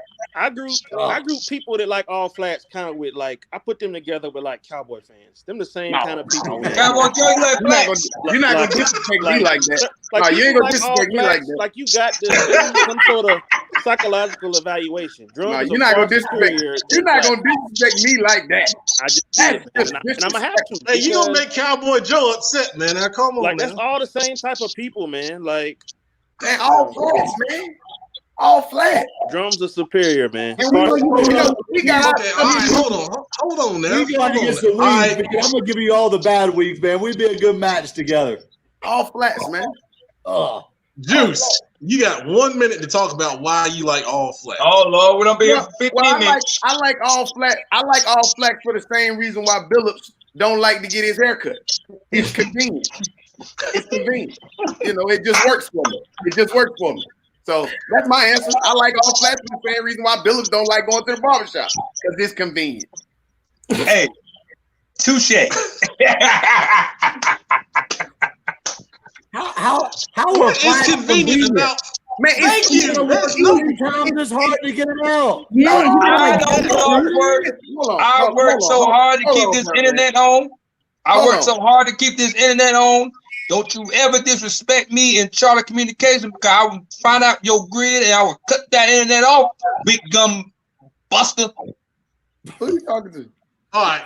Anyway, I don't even know who you're talking to. flat. Okay, there's no way flats are more convenient. Oh, they There's both no way. definitely are. Yeah. No, you got two bones. Here you go. You got You wanna know why? inside between the bones. No, but listen, Nah. listen. I'm from a place where you try to get the wings any way you can. And if you know, like I know, KFC used to have the wings back in the day. You'll get the wings from KFC. And they had the ranch dipping pack was the little small little thing. The flats was the only thing you was gonna be able to get in there, flip it, turn it, and then get all the chicken the way you really want to. That drumstick ain't fitting in there, man. It ain't happening. I'm from the north side. You have to be. I can't. You have to be a. All right, You hold can't on. even You have get to be all a the wing. chicken off. You got to break it in half to suck the chicken Yes. off the individual Yeah, wings. Ken. Hold on, Ken. I ain't sucking no chicken off nothing now. Oh, no. Yeah, there you go. There you go. Stand your ground, King. Stand your Then you ground. throw it away. Like I said, Stand you your throw it ground, away. King. Man, You can't listen. get the chicken off Before I the do you it, don't- I'ma just So you peel gonna pull that meat off. the side. I'm gonna peel the chicken off the side and I'll bite the middle, and that's it. What you? There you go. You got some dry poop on? You got I'm drink talking it. Piggy up. Piggy up. Let Piggy me up. cut off my chicken. Hold on. Yeah. Bill, you be quiet before I go get some clippers. All right, here we go. Everybody come down the line. All right, first Sheree, drums or flats? Drums all day. It's one-handed. I just need one hand for it. Thank you. All right, Brandon, drums or flats? Drums all day. Don't even need to think about it. Anyone who says otherwise needs help. Hey man. Pep, Kenny, drums or so flats? much. When I go to Bojangles, I'll get a family meal and I'll take their chicken legs and I'll dip it in ranch and eat it like that. And imagine it's just a big chicken wing. Ain't nobody eating no flats in my house. That's kind of fat, Ken. I ain't gonna lie to you. Hey, kinda. That is fat. All right, let's analyze that for a second. Now, hold on. You take a drumstick and dunk it in ranch dressing? Hey, that's wealth. That's wealth. That's living life. That is wealth. Flourish, King. Flourish. Don't let them tell you anything different, my brother. You get that wing and you eat it like a wing and you embrace it. You flourish. Enjoy yourself. Okay. That's wealth. That's generational wealth. That's wealth. All the ranch on their pizza. That's blessing. All right, Joe. Drums or flats? What if I said I don't discriminate? Oh, Because I don't. There you go. I look at it. I'm looking at chicken basket, and I'm like, hey, all this is meat. Let's eat. Let's do it. I can deal with that. I can work with that. All right, so I got a term. For that. We're gonna call Joe not only Cowboy Joe, but he's bilingual. Oh, Yes. I can dig that. I can dig that. All right. Hey, Pet Man. You didn't get that trademark. Crowell, you didn't get that trademark. Crowell, help me out.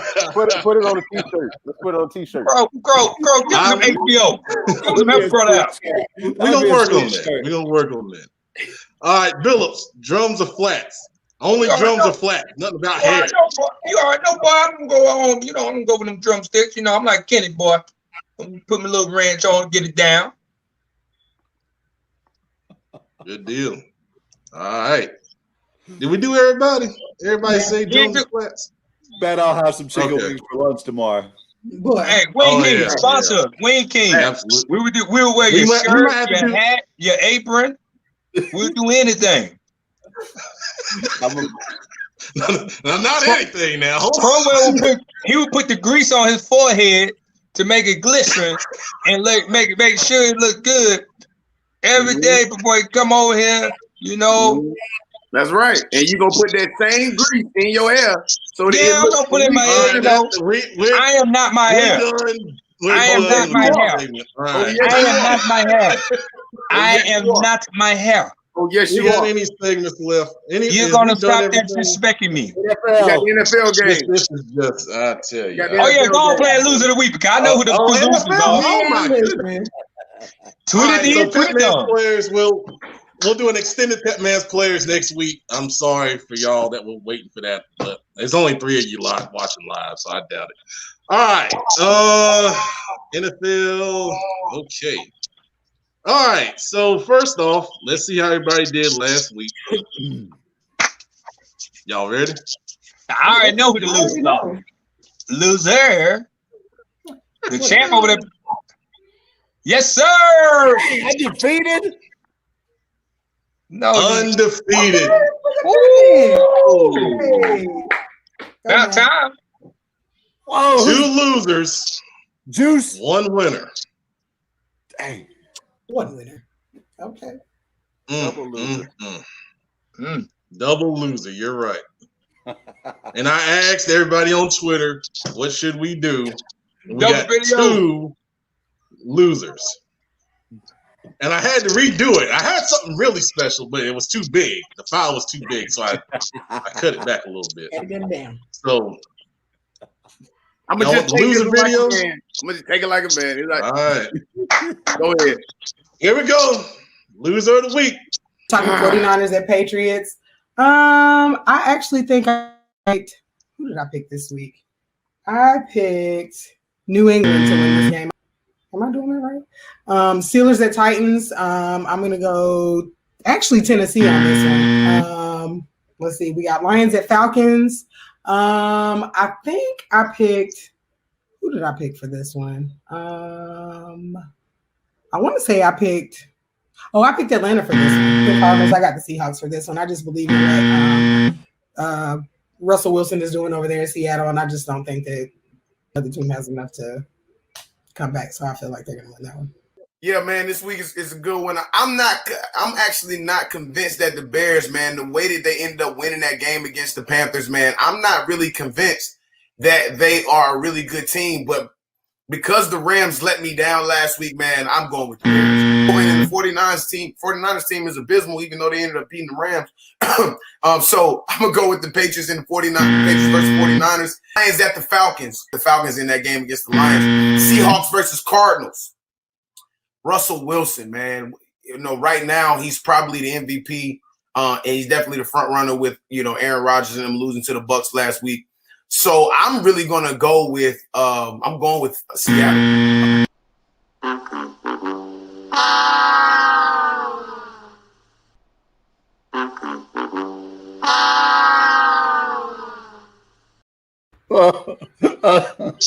That picture is flawless. Wow. Flawless. What do y'all have to say for yourselves? Hey, man. Listen. Sometimes you win, sometimes you lose, sometimes you lose 2 weeks in a row. It's all good. It's all good. It's all good. I'm still gonna make my picks the way I make my picks. Okay. Well, I'm gonna just say this, man. My picks last week was like Philip's hairline, man. It was just out of control and didn't have any control at all. So no way to be able to fix that. There's no way to be able to fix what I did last week. Just like it ain't no way to be able to fix my boy Philip's hairline. So let's move on. Let's move on this week, man. Oh God. So New week, like me. New week. Well, we're not finished yet. So Kenny said last week there should be a video if somebody goes undefeated. That's what you did, McLaren. Of course, he gives himself the undefeated. He thought he was gonna go undefeated. I did. I really did. Since I went undefeated, I had to uphold that promise. So this was a great moment in Charlotte sports history, and you'll see why I say that. Right. In the interest of time, because we're running way off schedule, my picks simply Rams over the Bears, 49ers over the Patriots, Steelers over the Titans, Lions over the Falcons, and I'm taking the Cardinals over the Seahawks. So if I'm loser of the week, I ain't got enough time to make a video. So there we go. That's the trick right there. Get in and get out. You good. All right.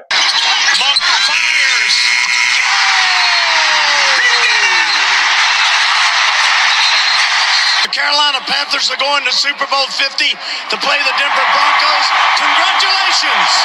3-102 Boston. Here's warning. The shot. Game over!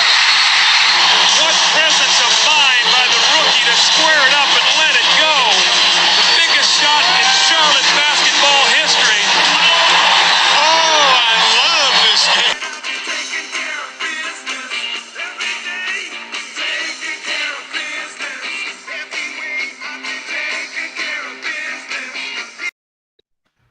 Really? Taking care of business. You're damn right. You're damn right. I mean, congrats to you for that. You earned that one. Thank you. Thank you. You earned that one. Charlotte sports history made on this show. And you put the Panthers in. That's all I care about. I got to keep it. Then my boy played back with other Charlotte sports history moments. All right, let's finish the show, guys. We got our picks this week. Here we go.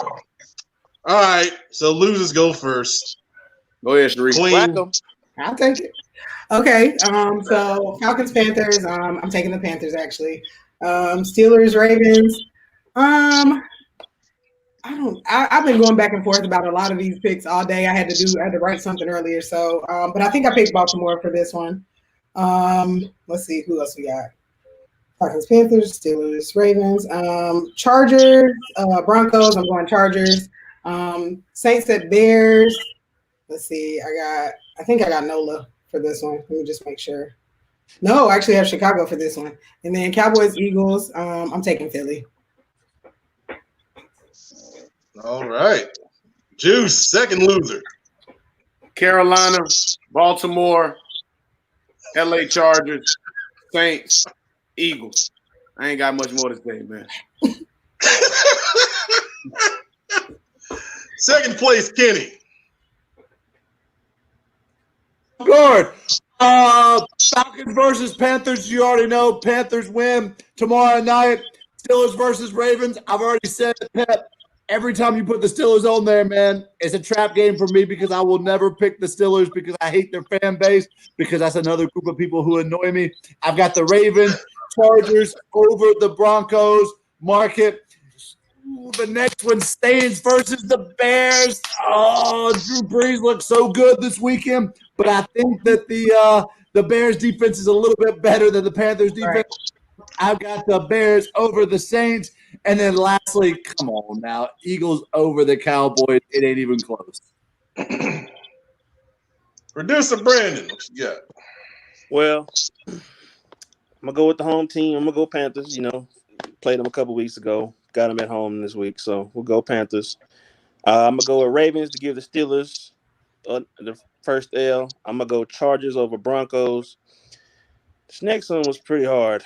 But I'm going to go Saints as much as I hate to do it because, you know, Breeze looked pretty good. That offense was clicking.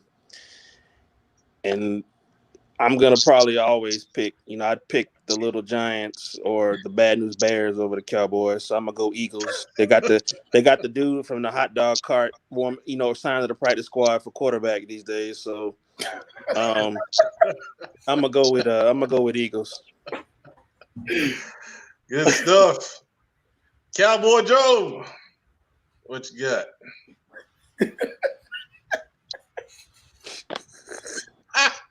He's got mute right now. I got to unmute you. Hold on. You fumbled just like you did.